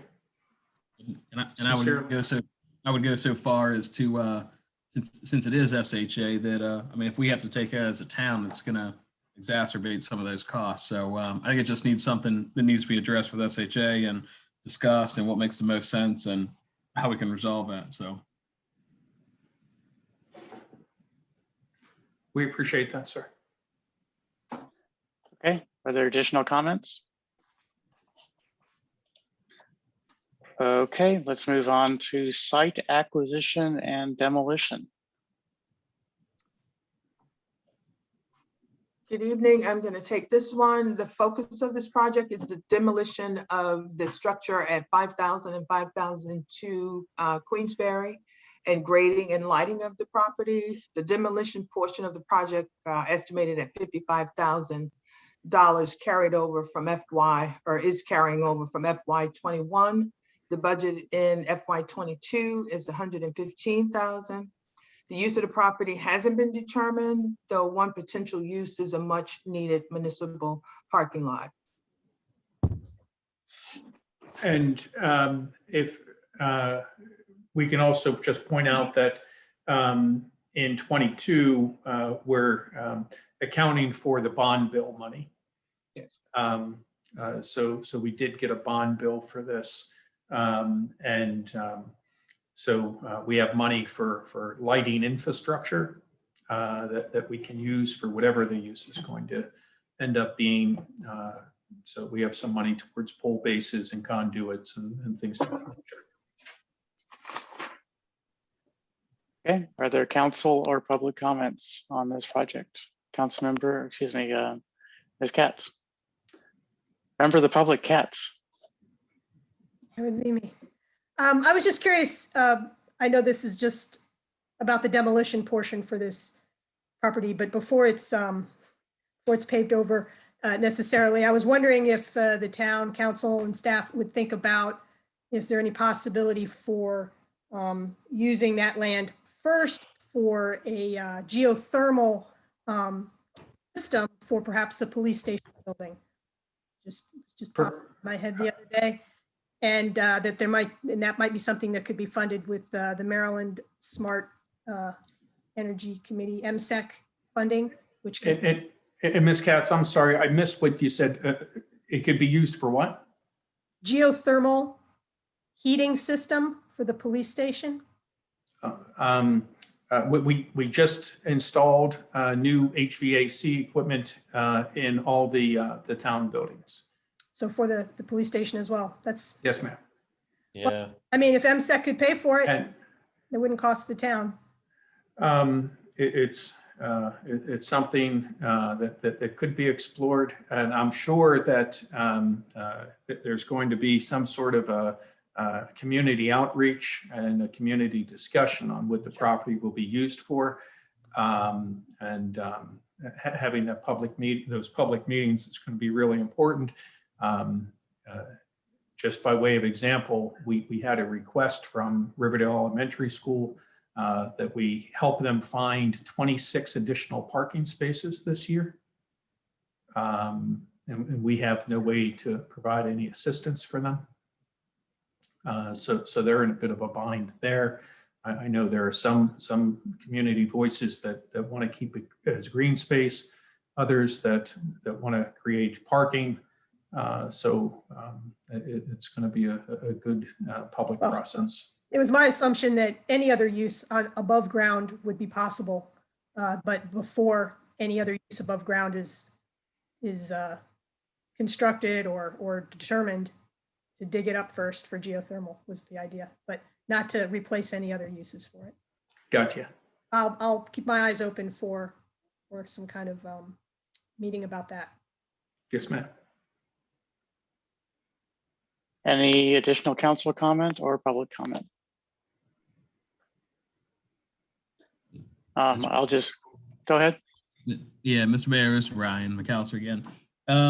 Yeah, I appreciate making it clear, I guess, a public process. I understood the town acquired those properties, and I think any use that goes towards parking would be a less than highest and best use for that property. So I'm interested to see what the demolition, but I think definitely that public process and figuring out what that space could be. There's a number of things, and I don't think parking would be the highest priority.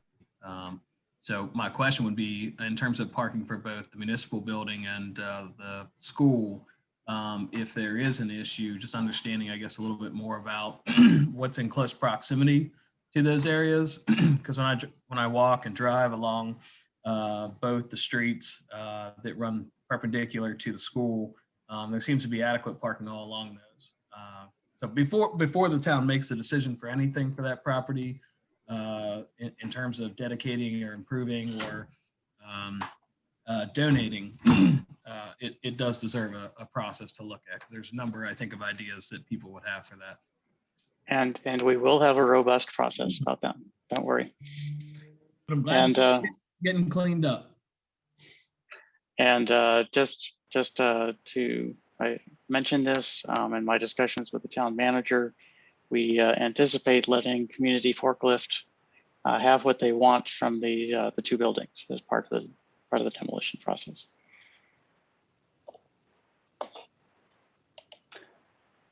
Any additional comments on this project?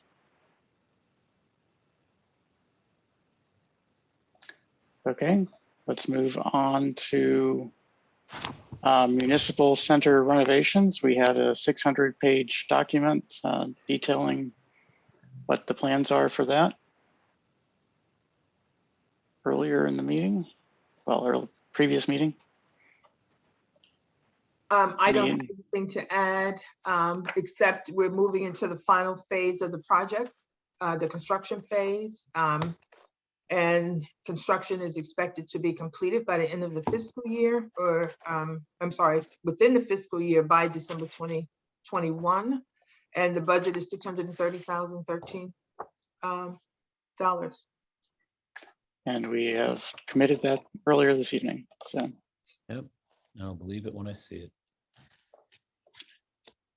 Okay, did we discuss the Longwater Street stormwater improvements? Longfellow Ms. Street, Katz, yes. did you wish to speak on the municipal center? Okay, sorry, I saw your hand up. Ms. McAllister. All right. Your hand. It's Mr. McAllister. Ah, okay. I did have a question. The last comment we had about the municipal center was, did the bike racks get added to the plan? Not within the architect's specification, no, it didn't. I'll make a note of that.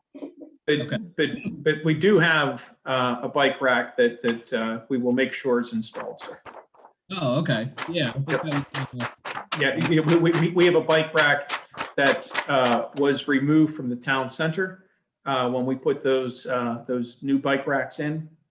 And once this project's complete and they demobilize, we'll be able to install bike rack out front.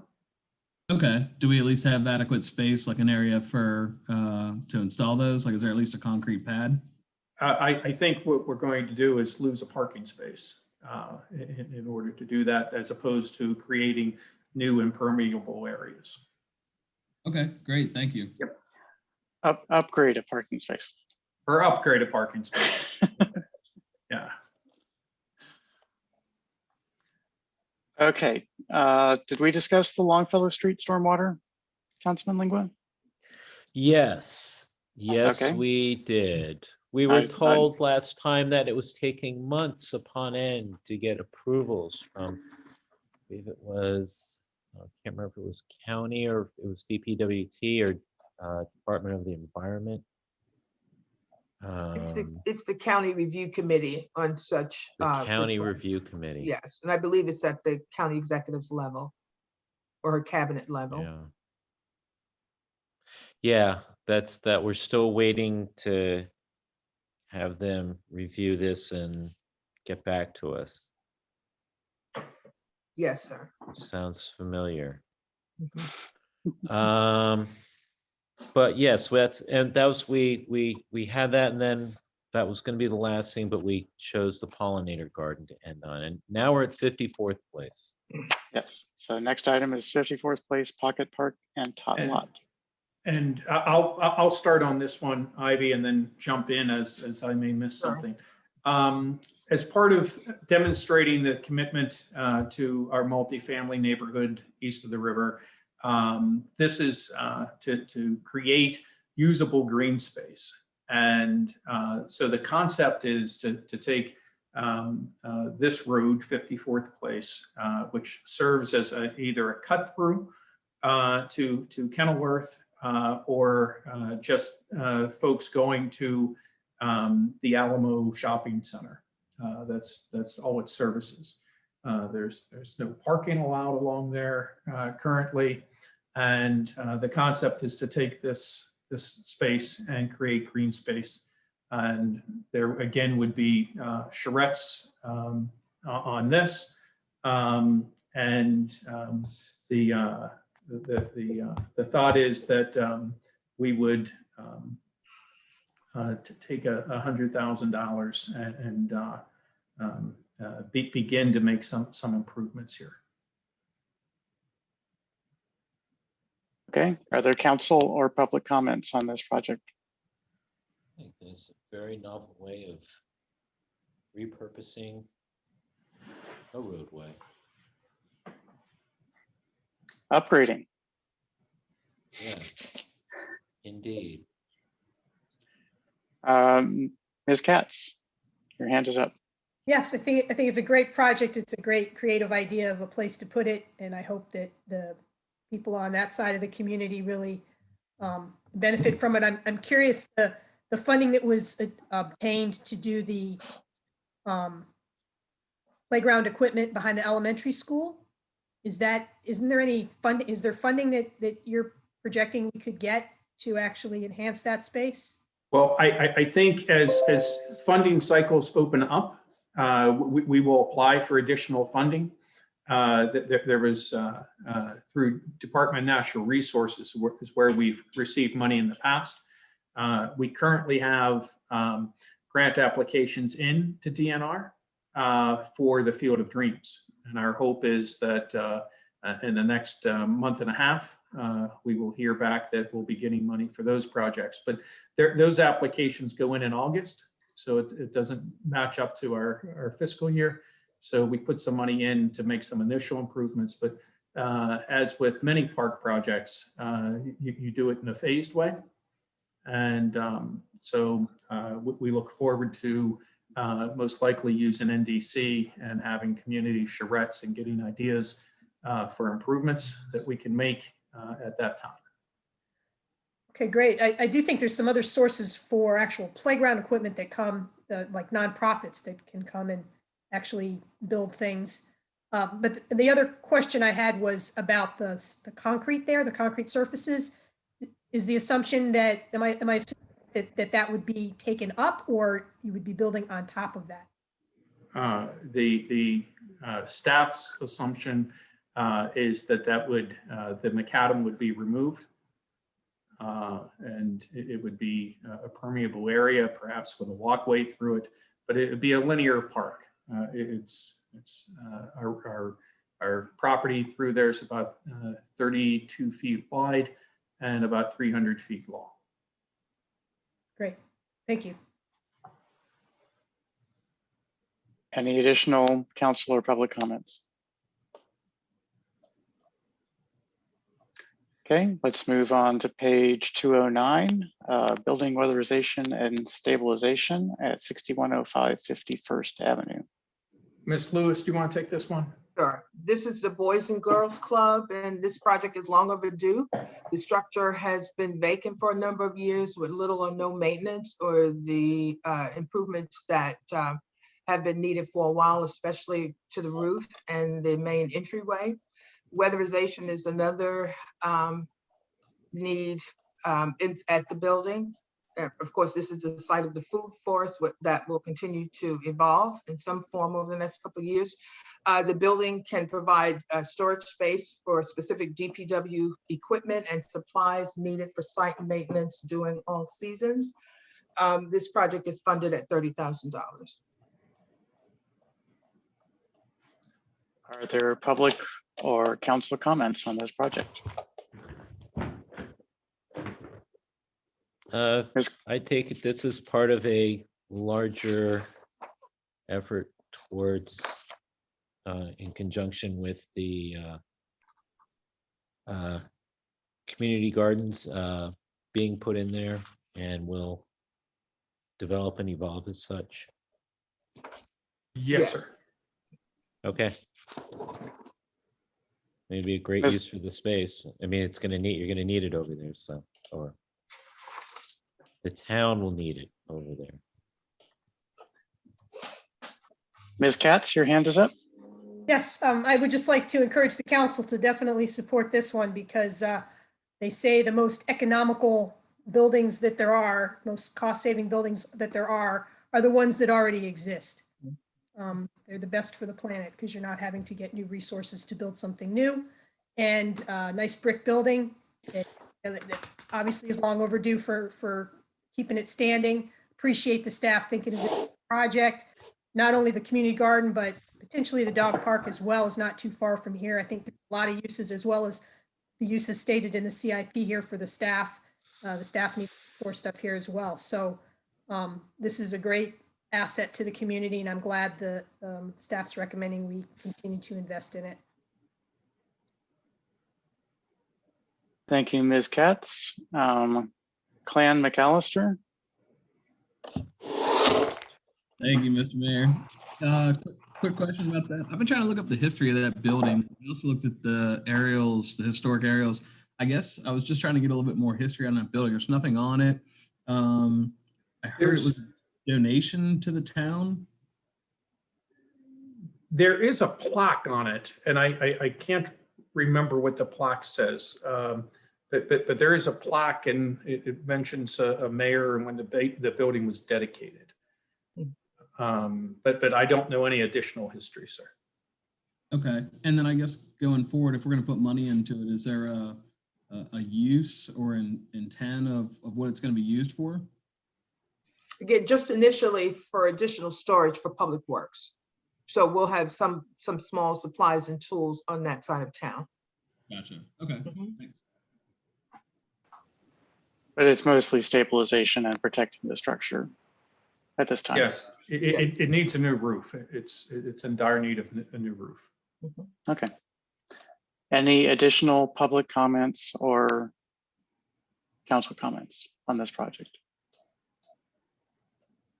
Okay, let's move on to streetlight improvements. And Ms. Lewis, I'll start off on this one. So this was a project that was approved in a budget amendment that the council approved a number of weeks ago, following the two homicides in the area east of the river. And so we are working with the county to reprogram an existing CDBG grant that had previously been awarded for sidewalk work. And in CDBG language, sidewalk and streetlights are both public facilities. So we hope to get an affirmative response from the county that we can just shift the money from the previous project to this one. And this seems like the best way to fund the street improvements in that area. Okay, are there council or public comments on this project? I have none.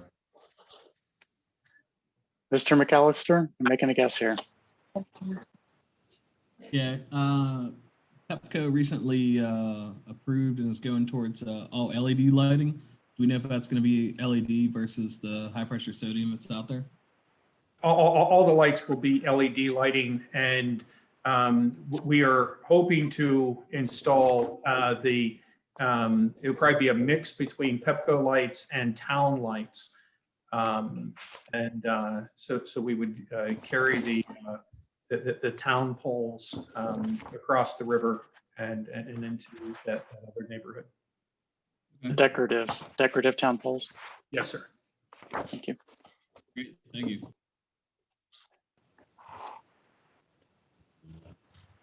Okay, moving on, unless I hear more people want to talk. Curb ramp improvements project. Yeah, sure. This is an ongoing project to upgrade existing curb ramps that are not ADA compliant and install curb ramps where they are currently missing and needed. The strategy is to upgrade and install curb ramp as part of street improvement projects when the opportunities exist, or otherwise target ramps that are particularly problematic. $25,000 is budgeted for the project in FY 2020. Very good. Are there council or public comments on this this project? Approximately how many ramps can go in for $25,000 if it's, basically a remove and replace? I don't have that number. We have a number of street improvement projects coming up where we've identified an opportunity. And so, between the street and sidewalk budget and this budget, we'll do as many as we can as part of projects, and then with funds that are left, identify other locations and just go for as long as the money lasts. And we can get that number for you, sir. Well, I was just curious, just round numbers, what it was, whether this was like 4 or 15. Actually, a couple of years ago, we looked at the numbers and came up between $5,000 and $6,000 per. Okay. Yep. That sounds good. Any additional council or public comment on this this project? I'm glad to see us regularly investing in this. I think we need to keep moving, keep working on this, improving access. Trolley trail lighting we discussed on Saturday, so we'll skip over that. Field of Dreams, did we discuss this previously? No, sir. I didn't think so. Okay. This is also an ongoing project to build out the lazy meadow concept developed in a community charrette several years ago. This next phase is an assessment of drainage issues at the site, which we thought we could do in the current year, but hadn't adequately budgeted for it.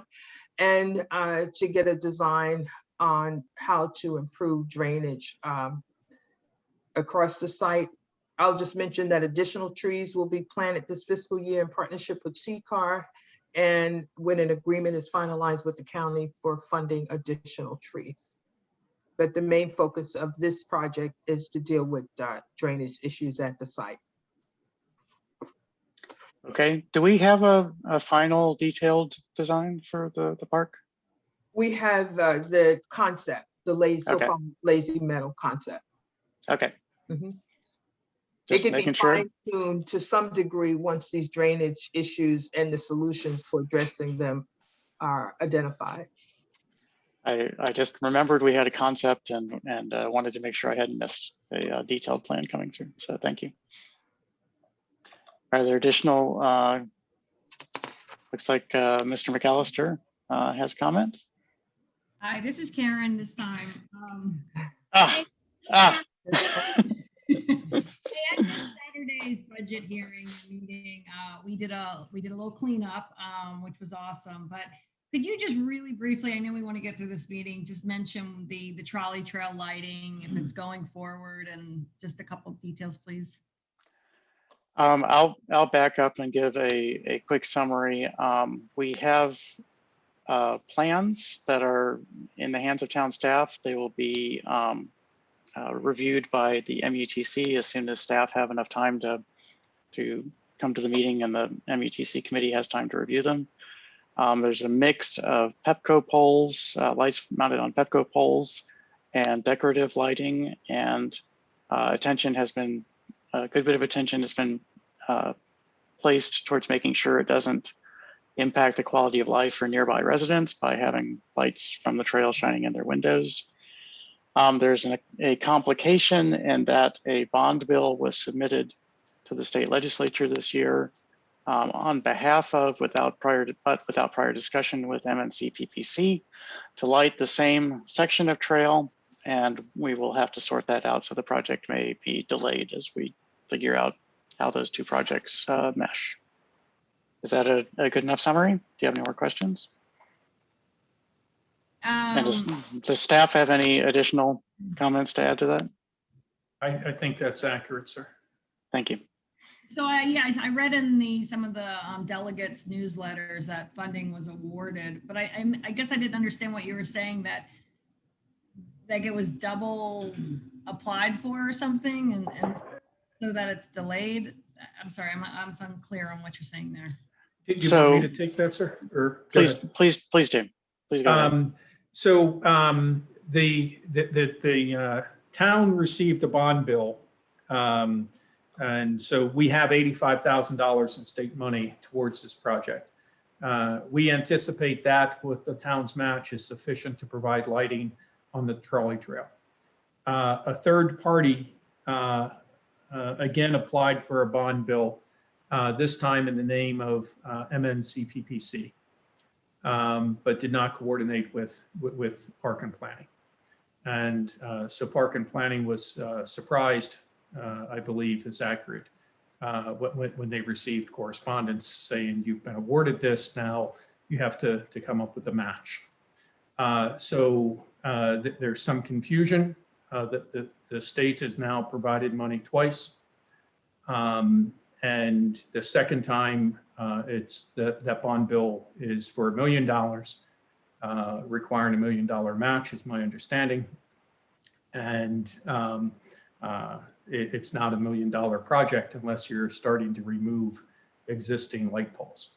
So I think staff are going to have to work with Park and Planning staff to navigate this, and ultimately it'd be Park and Planning's call whether or not they work to reprogram the funds, whether they accept the funds, frankly, for that matter, if they have money to put up for the match. Those are discussions that we have not been involved in at this point. We did have a brief discussion with some staff members, just explaining what our information was on how this came to be. Who is this third party? It's well, I haven't seen the application. I'll say that. I believe I know who it is, but I haven't seen the application. So without seeing the application, sir, I'd rather not speculate. Okay. You know, I'm just hearing that this is going to get delayed. It's possible, sir. But from our perspective, Ms. Lewis has worked hard with Pepco, as well as with one of our engineers, to put together a preliminary design, and we're getting close to being able to move forward. I think Ms. Lewis mentioned the other day that the issue now is we just have to talk with a designer about an electrical company about how much voltage is available in our existing control boxes there, how many lights can be added, do we have to pull new wires, things of that nature. But all that is very much in process. But this does complicate things. Okay. Okay. Okay. I believe we got through the discussion of the Field of Dreams. So let's move on to page 214, DPW staff workstation. Last year, we asked for funding to purchase and install a pod of 6 workstations for DPW staff. In the shops, you know, there's one big conference room table, and staff use it for administrative tasks, to store personal items. And we thought it made sense to give them their own workstation. It was a relatively inexpensive opportunity. However, COVID forced a change in the design from a pod of workstations to individual standalone stations, which we anticipate will cost a little more than what we estimated last year. Not hearing anything. So, I'm sorry. So again, this is something that the staff desires. It's just to give them some personal workspace within the DPW shop. Councilmember Lingua, can you hear? We could hear you speaking.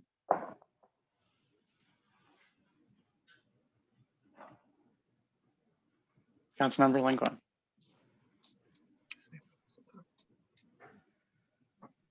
No. No. Yes, sir, and we hear you.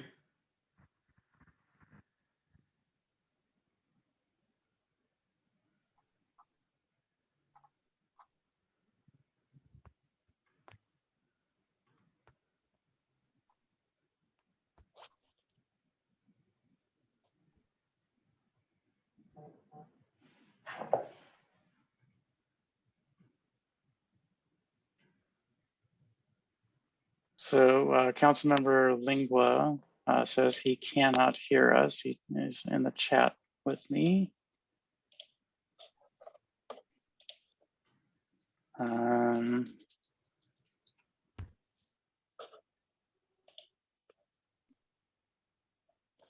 This has been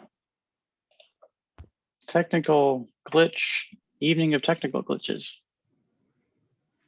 It has, sir.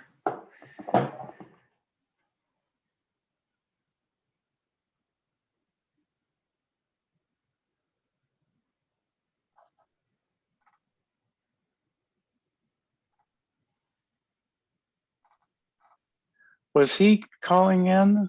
No, I Can you hear? Okay, very good. I don't know what that was. Great, we'll get back into it.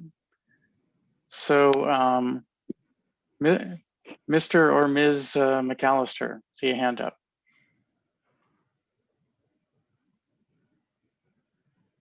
Did you wish to comment on the DPW staff workstation? I think our hand remained raised. We will lower it. Sorry about that. Nope, no problem. Just wanted to make sure. Okay, is there additional council or public comment on DPW staff workstation? Sounds good. I'll take silence and move on to street furniture and waste receptacles. This is an ongoing project to control litter, promote recycling. And if I didn't mention it, on Saturday, recycling containers will debut in town within the next month. We will expand the number of, we think we can purchase, I think we've ordered 17 recycling containers, and we'll co-locate them with existing trash receptacles in high pedestrian traffic areas. We hope to expand the number of recycling containers in FY 2020, especially in multifamily communities. And staff will identify locations for benches, working with development services in strategic locations once we settle on a design concept for street furniture. Okay. Are there council or public comments on this, on street furniture and waste receptacles? Tangential to this, if I may. Please. Where are we on dog waste receptacles or dog waste stations? We're hoping to purchase up to six this fiscal year, 2021. Within the next week or so, we'll place an order.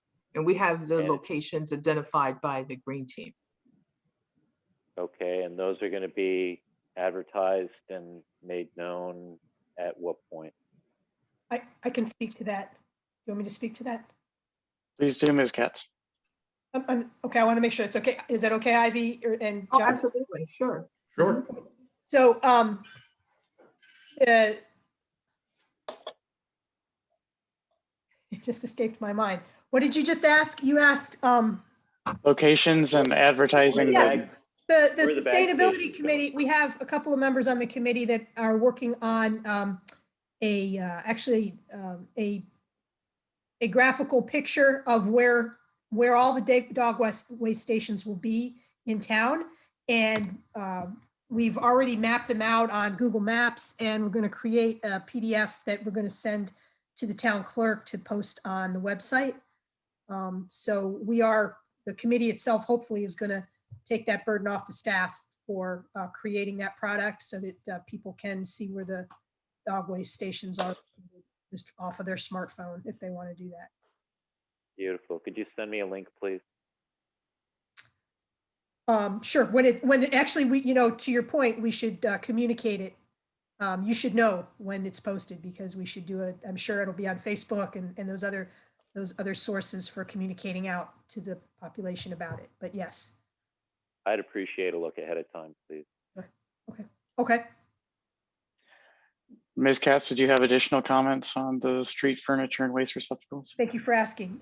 Just real quick, I just want to say I was blown away when Ms. Lewis said how many trash receptacles we currently have and in the town. And I just am thinking ahead in the future, for us to continue to keep an eye on technology. I know that the technology is out there for waste receptacles that compact the waste as it's put in, so you don't have to clean it as much. And it may even notify you electronically when things need to be emptied. But I think in that I've discussed that previously, and I think that those are rather expensive at this point in time. But over time, as the staff here is proposing to even increase the number of receptacles, and I'm just as a resident, I'm wanting staff not to have to spend their entire day emptying trash cans, and even being able to collect data from trash cans to see which ones really are turning out to be big winners, as it were. And you can even do that with the dog waste stations too. But anything that can be automated or made easier for the staff in this regard, I'm all for that. So I just want the council to keep that in mind for the future. Thank you, Ms. Katz. Are there additional council or public comments on the street furniture and waste receptacles project? Okay, let's move on to streets and sidewalk improvements.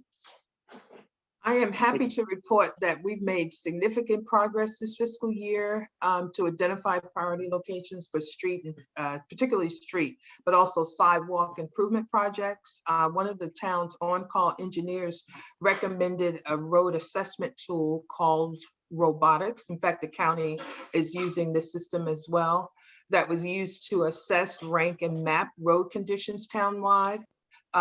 We identified from the data 14 locations, including intersections, whole blocks, and block segments as needing upgrade or repair.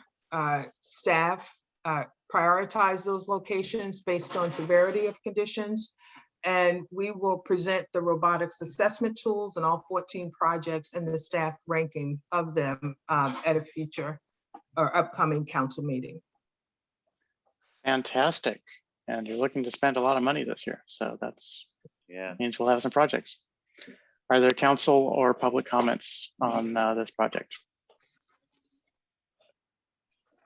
Mr. Mayor, if I may. Please. So am I to take it then that the square cavity over there on 47th Avenue near Longfellow is going to be addressed in this coming? Yes, it's one of the projects identified and ranked and given a priority ranking. And sir, as you, I'm sorry, go ahead, sir. Is that a ranking that I could count on one hand with digits to spare? Yep, 1, 2, and 3. Top priority, medium priority, low priority. And of the 14 projects, the majority of them ended up in category 1, top priority. Many of them are long overdue that we've known about, but it was helpful to have this comprehensive assessment. Music to my ears. Thank you. And that project, sir, will, as the council and the community will hear, that particular one includes more than just fixing that sunken patch, but actually having the road banked appropriately and for stormwater management. There's an inlet there that's sunken. It's to address that sunken inlet, and that should help with all the water issues in that area. And we learned recently that inlet does belong to the county, and Great. we could put in a request for them to upgrade it. Now, whether it would be timed with our road improvement project, of course, is another issue. Well, I'm glad to hear of the above and beyond approach. I think that's great. Thank you. Additional council or public comment on this project? Okay, let's move on to vehicle upgrades and replacements project 11 PW06, so public works vehicles. Yes, we requested a new pickup truck in FY 2021 because of expected limits on cash reserves. We delayed that purchase. A couple of months ago, we got an estimate for the cost of the project with the additional accessories that we usually get for plowing and salting streets. The cost was beyond our budget, so we're rolling it over into FY 22 with additional funding. Additionally, this project includes replacing a bed on 2 of our pickup trucks, 2012 Chevy Silverado pickups. So that's not mentioned in the narrative and will be added. Okay, but the main cost is to replace a 15-year-old pickup truck. Yes. Maybe 16. Are there council comments before I move to Ms. Katz? Ms. Katz? I just want to mention, I'm looking forward to the day that in the replacement cycle of our public works vehicles, we include an all-electric vehicle like some of the neighboring towns have. Mhm. Actually, ones that are the light-duty pickup truck type things just for tooling around town. Mhm. Thank you, Ms. Katz. Any additional discussion of the Public Works vehicle upgrades and replacements? Okay, let's move on to street light pole installations, project 22 PW05. I believe for the first time, this project to purchase replacement poles for damaged street lights is being added to the CIP. This had been in the department's operating budget for at least my tenure here. And instead, we had funding in the CIP for street light LED retrofit. So we're putting that project in the operating budget. We buy between 10 and 12 LED retrofits a year to convert our existing light poles. And so that project is going to be in the department's operating budget, and the purchase of street lights. We usually have to replace up to 10 damaged street lights a year, and they fit within the criteria for a capital project. Okay. Is there council or public comment on this project? So these are damaged, so the Cobra lights, and they're damaged by weather events or something like that and have to be replaced? Actually, Or motor vehicles primarily. motor vehicles? Okay. Yes. Okay, and they get upgraded to LEDs at the same time as you're replacing them. Is that correct? Well, a lot of them that are damaged or have already been converted. Okay. But if we had an old one, sir, we would Absolutely. update it at the same time. Sure. Okay. Mhm. Okay, any additional comments? Let's move on to Town Center Railroad Fencing, Project 21 PW11. This project as well is being carried over from FY21 to FY22. It's a condition of the town's purchase of the property west of the tracks from CSX. This year, our engineer is completing a survey of that property, and the fence will be installed in the upcoming fiscal year. Very good. Is there additional council or public comment? Looks like Ms. Katz wishes to speak. I'm trying to understand where exactly this is, and I was assuming it's the tracks that are directly across from the station, or is that where this is? So it'll be The Mark Station, from across the Mark Station? Because initially, we thought the town had purchased property a board up against the tracks. A map would almost help, but it's going to be put on the west side. Once we get the survey, we'll better know, the survey results will better know where the property line is and where it makes sense to install this fence. oh, I see. So I'm just reading the CIP write-up about describing kind of where it is, and I understand the exact property line probably isn't Right. known. But it sounds like the purpose of the fence that we have to put this up is to discourage or basically prevent pedestrian crossing on the tracks outside of the designated crossing area. That's right. Yes. Parking lot and the train station makes perfect sense. So once again, to me, instead of a chain link fence, this is an opportunity. If the goal you see is to prevent It will not be a chain link fence. Oh, okay. Oh, okay. The town discourages chain link fences. We I had give heard. grant money to residents to remove chain link fences. We will not be installing a chain link fence.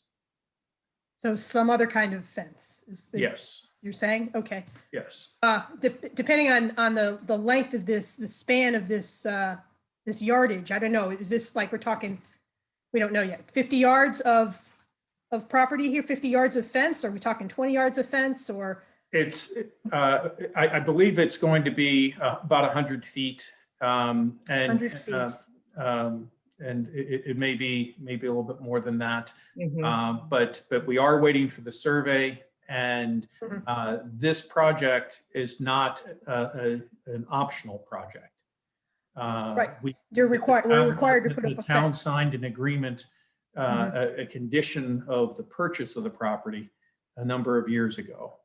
And we discovered that in a review of the deeds, and said that in order to comply with what we said we were going to do, we have to install this fence. I see. Well, I certainly understand that. Once again, just thinking about the bigger picture of the town and the visions and stuff. It's too bad we couldn't have done that with native plantings to discourage people. Not discourage, you could just prevent them just as well if you had shrub lined up there, viburnums, et cetera, that are native plants. Just trying to continue that vision for the town. It's a visual vision, obviously, as well as a conceptual vision. But And point taken, Ms. Katz, and I think there's opportunities for us to create fencing with native plants, and we will do that where we're able. This particular location, staff would have concerns about needing to maintain plants so close to the tracks. In a very visible area. You want things to at least look somewhat neat or landscaped, if you will. So I try to keep the staff in a safe zone, if you will. And sir, yes, ma'am. I respectfully challenge that paradigm, but Well, I apologize. required to put up a fence. I understand that. Yes, I apologize if I said something out of line, ma'am. Yes, landscaped. You said the word landscape. That's right. Well, it is tough. It is difficult dealing with the railroad when you're looking I understand. on fences right along their property.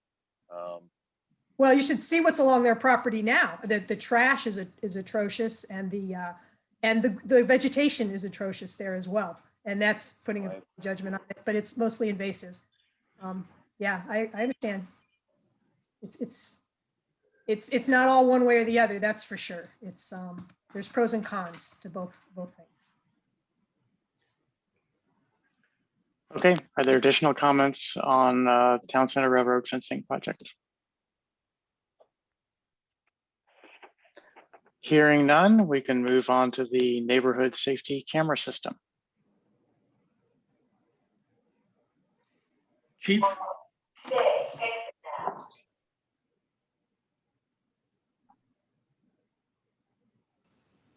John, if I could defer to you on this one, since you made Yes. adjustments, or we made adjustments on the. Yes.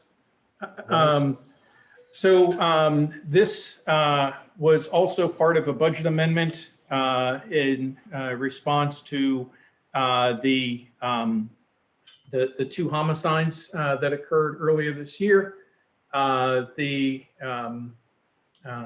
The mayor and council, well, actually, we had some money already there, $35,000, which is insufficient. And the budget amendment added $125,000 to this project.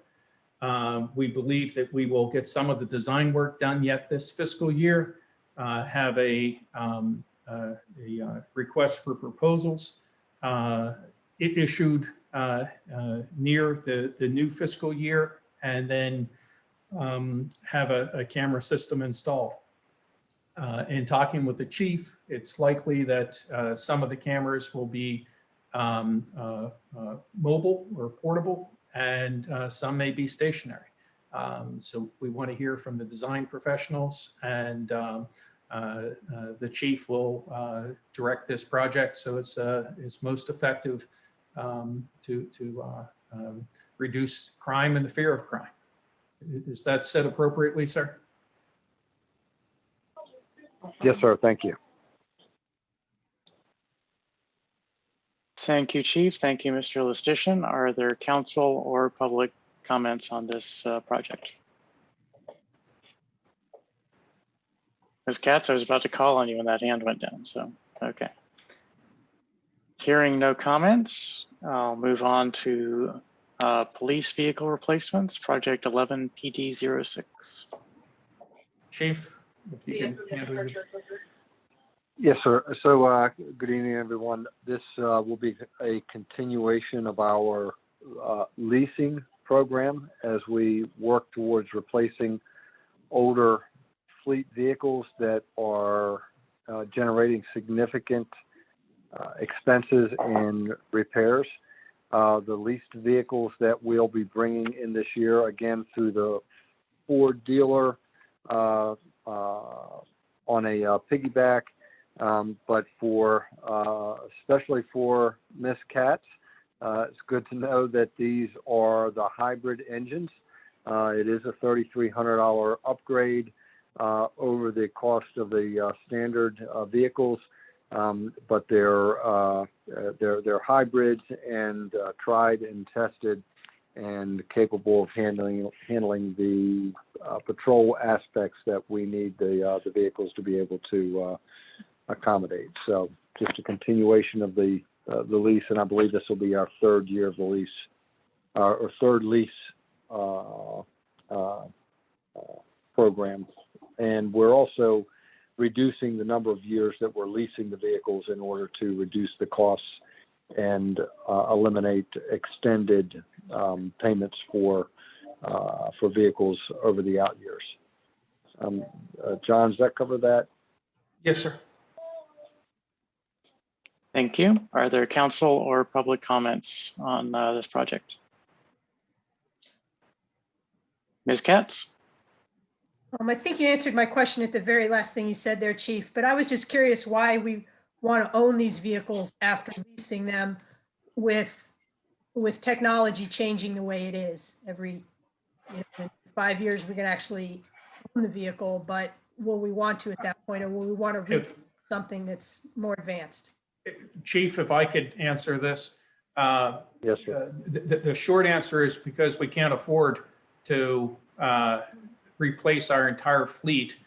We have some vehicles that we still have on the road that are from 2012. And so if at some point, perhaps we'll get to that type of a scenario, but it's just financially not feasible.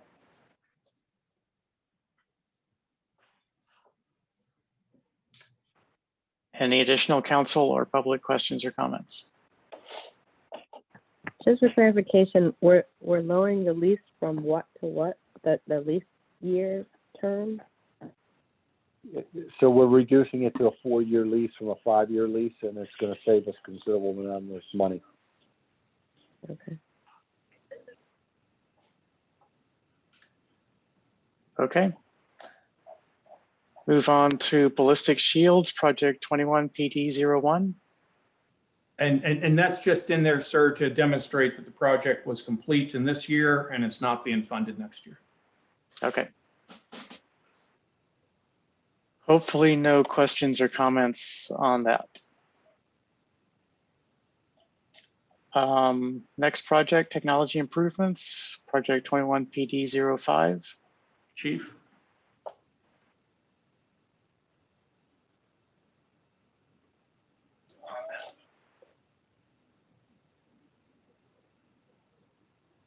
Chief Morris, we can't hear you. There's a little.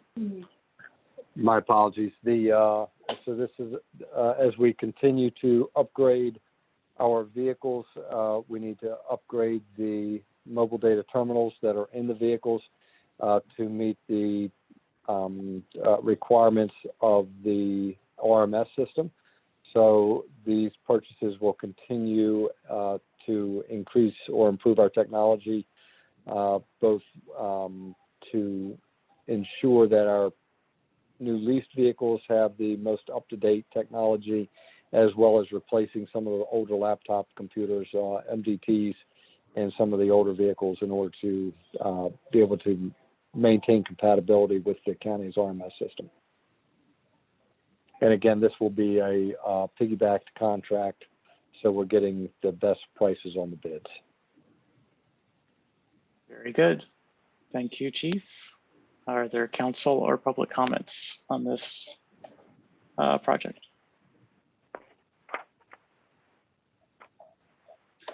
Okay, let's move on to project 20 PD02, license plate reader. So again, the license plate readers, the technology continues to change. We've acquired an LPR under our current CIP for the FY21. That's been acquired and will be installed on one of the new leased vehicles that we're taking possession of. And this is a continuation to ensure that we're acquiring the LPRs over the next 2 CIP budget cycles, or in the next 2 fiscal years, for one in each fiscal year.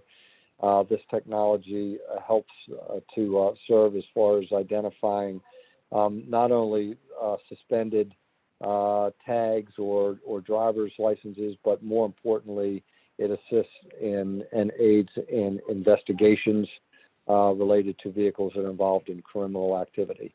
Mr. Mayor, I think we discussed briefly the ability to ensure that we have access to the state's database system. This information is fed into the state system. Therefore, the state is responsible for the auditing of any information that's acquired through the LPR, as well as the release of that information.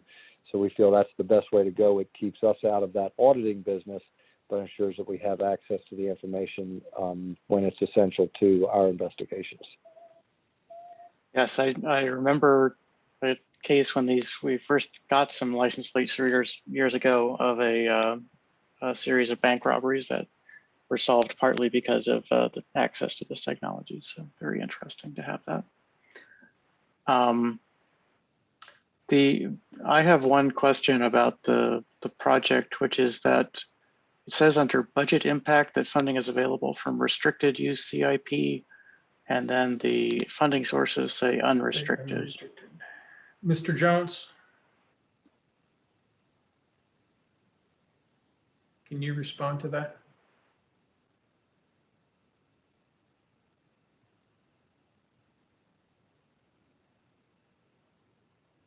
You're muted, Mr. Jones.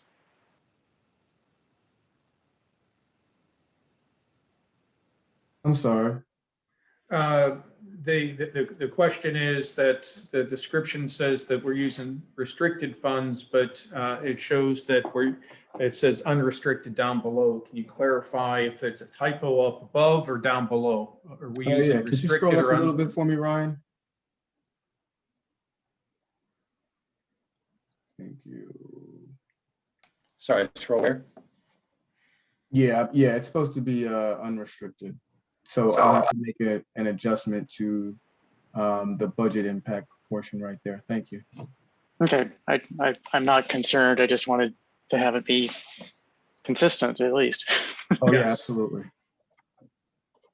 Okay, are there additional council or public comments on this project?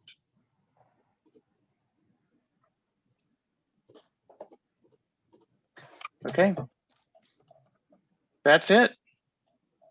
We're done. Indeed we are. Well done, So, Mr. Mayor, well done. Thank you. I've done that in the past, you know. Well, You do have this experience, not just here. And Mr. Mayor, if I just may add, I mean, the council's worked a lot on this budget, and so has the staff team to review the substantive pages, not counting the appendices. Your 230 odd pages, I believe, and plus we gave you a 600-page document to review this weekend. Yes.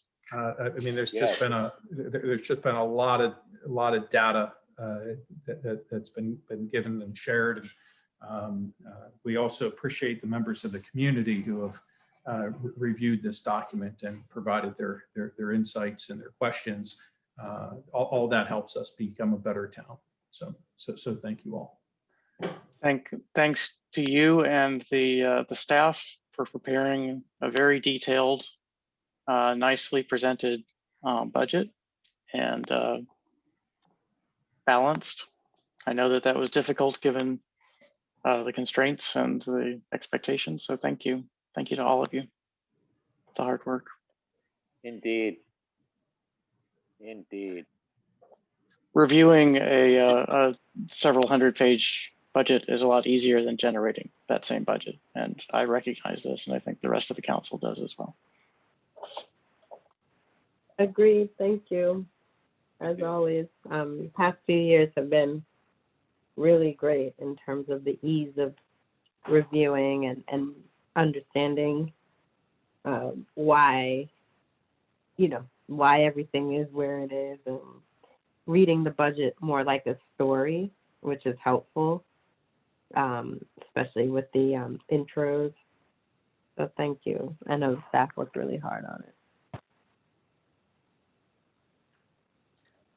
Okay, so we have the rest of the work session to go now.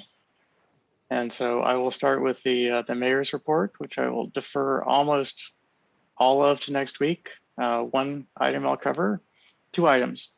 Item one is that we have an election next Monday, and anyone who is not voting absentee, I hope you will come in and vote. And the second item is that I read some very good news this morning, which is that all of the metrics in the state are heading in, for COVID, are heading in a good direction. So the diagnosis rate, the fraction positivity rate is going down. The number of cases, diagnoses is going down. The number of hospitalizations is going down. Number of deaths, which is a lagging indicator, it catches up to the others after a couple of weeks, is flat. So that's all good news. And that means that we need to hold on just a little while longer, continue getting vaccinated, continue observing all of the restrictions, and we can really crush this virus. So let's do it. That's the report. Mr. Town Manager. I don't have anything this evening, sir. I think I probably said enough earlier. Just another thanks to the staff team for all their hard work on this budget and just getting us positioned for next year. I will, on that note, say that I enjoyed the last 2 years with this administration. I look forward to working with the next. Very good. Council committee and ward reports. Councilmember Dixon. Mr. Mayor, I don't have anything really additional. Same, encouraging everyone to vote on Monday. I think most of the candidates are running unopposed, but I still encourage everyone to exercise their civic duty to either submit your absentee if you requested one, or come to town hall to vote. And like the mayor said, we're continuing to encourage everyone to get vaccinated, to continue to follow protocols even if you are vaccinated. I'm hoping that my 41st birthday will allow me to socialize more than I was able to on my 40th. So I'm hoping everyone does their part. Thank you, Councilmember Dixon. Councilmember Foe is absent with his child who just observed its 0th birthday. And so we'll move on to Councilmember Lingua. Thank you very much, Mr. Mayor. I couldn't say anything more than what's already been said by you and Councilmember Dixon, other than I do admire the council members' sly reference and reminder to folks that she has a birthday coming up, so get your cards ready. But please do come out and vote. please do get vaccinated. Until then, stay positive, test negative.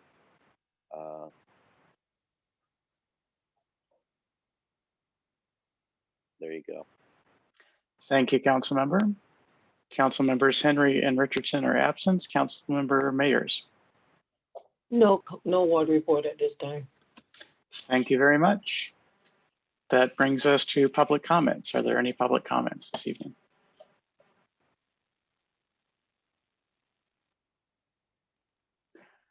Ms. Katz.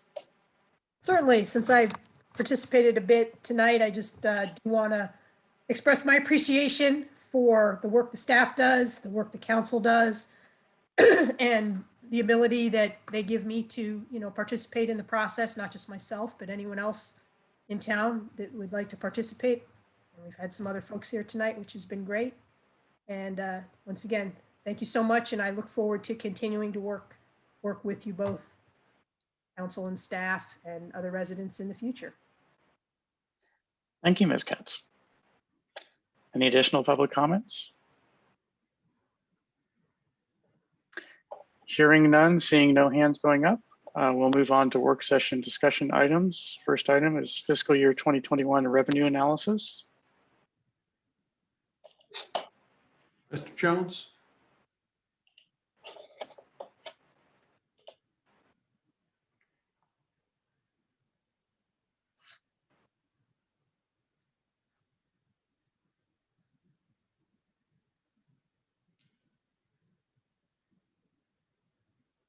Okay, good evening, Mayor and Council.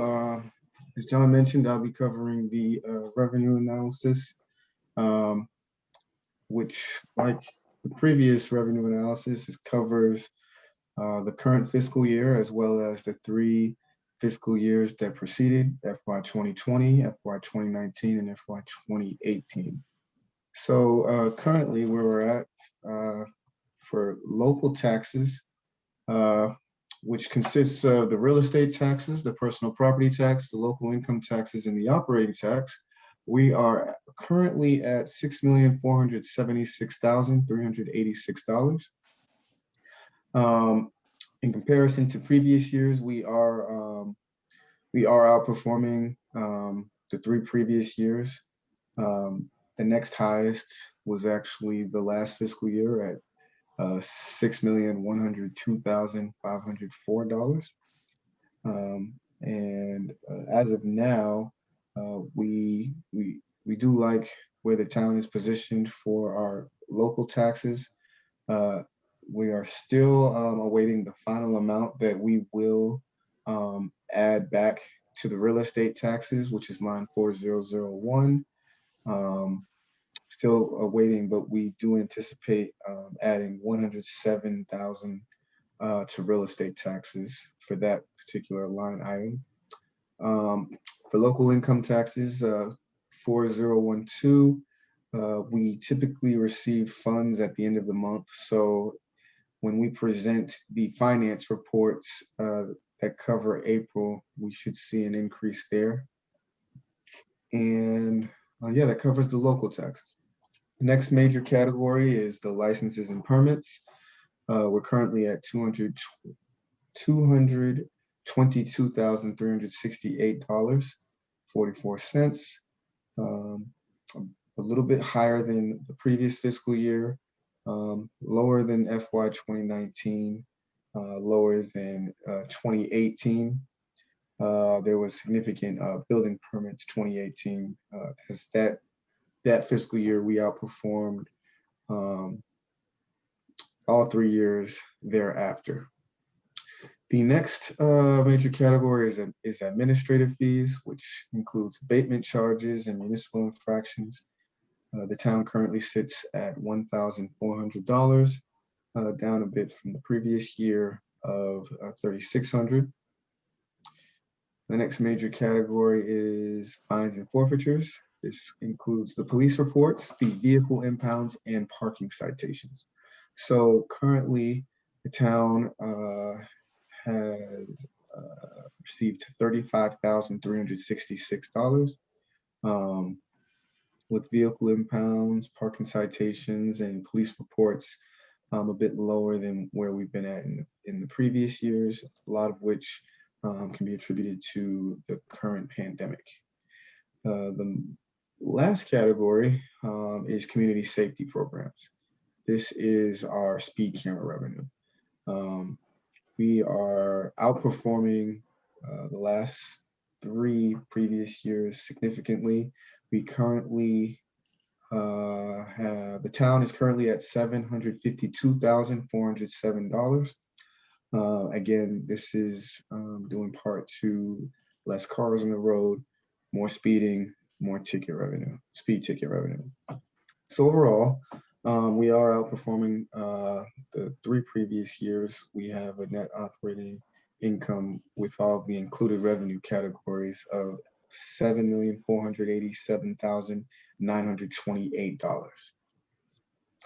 Yes, that concludes the revenue comparison report. I'll open it up to any questions. Thank you, Mr. Jones. Are there any questions on the fiscal year 2021 revenue analysis?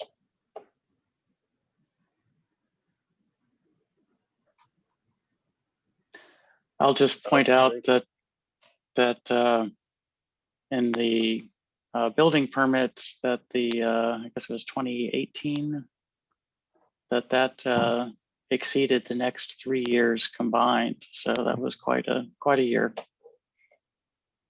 Don't see those too often. Right. Due primarily to Riverdale Park Station, correct? I'm pretty sure that's correct. Okay, let's move on very well presented. Thank you. Yes, agreed. Let's move on to the town election. Next discussion item. Director Barnes. Evening, Mayor Thompson, members of the council. So we're in the home stretch now. We're almost there. This is just a quick update to let you know that the items that we have discussed at our previous meetings with regard to communication and accessibility have all been completed. The election team is very excited to announce that we had 62 registered voters request absentee mail-in ballots, which is a significant increase from the 2 in 2019. So that was very exciting, and we're hopeful that we'll have a lot of participation despite the COVID-19 pandemic. So this year, Electech, our election provider, actually mailed the absentee ballots, absentee mail-in ballots. The first batch went out last week, and we had a couple that went out today. So they should be arriving in mailboxes very soon. We've sent out emails just reminding folks to keep an eye out for their absentee mail-in ballot.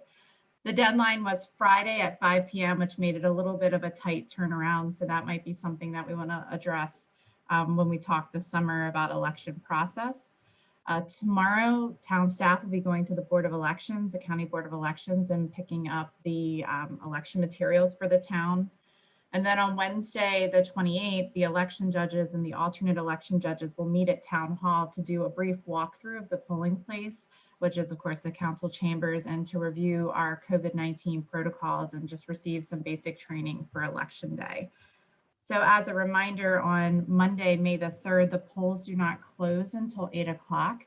The legislative meeting is scheduled to begin at 8:30. That may be a little bit late, as we've seen in the past. It just depends on the counting of the ballots.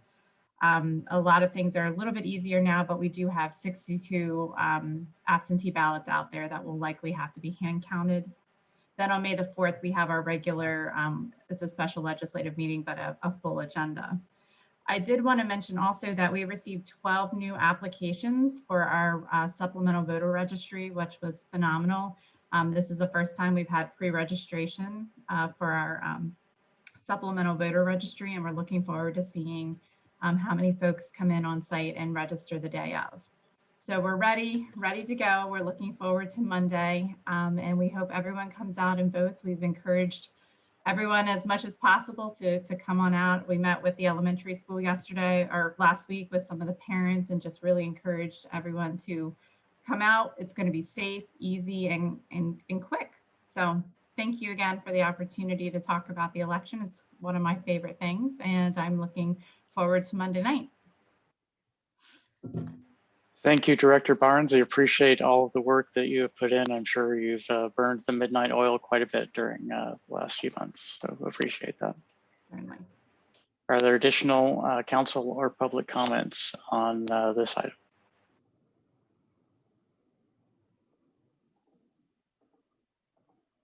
I know you've burned the midnight oil from times you've sent me emails.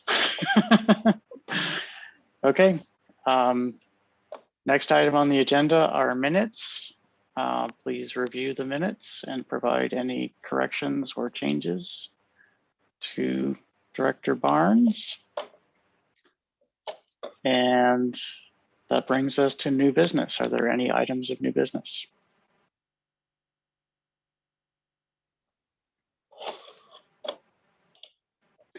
Are there any items of unfinished business we need to discuss?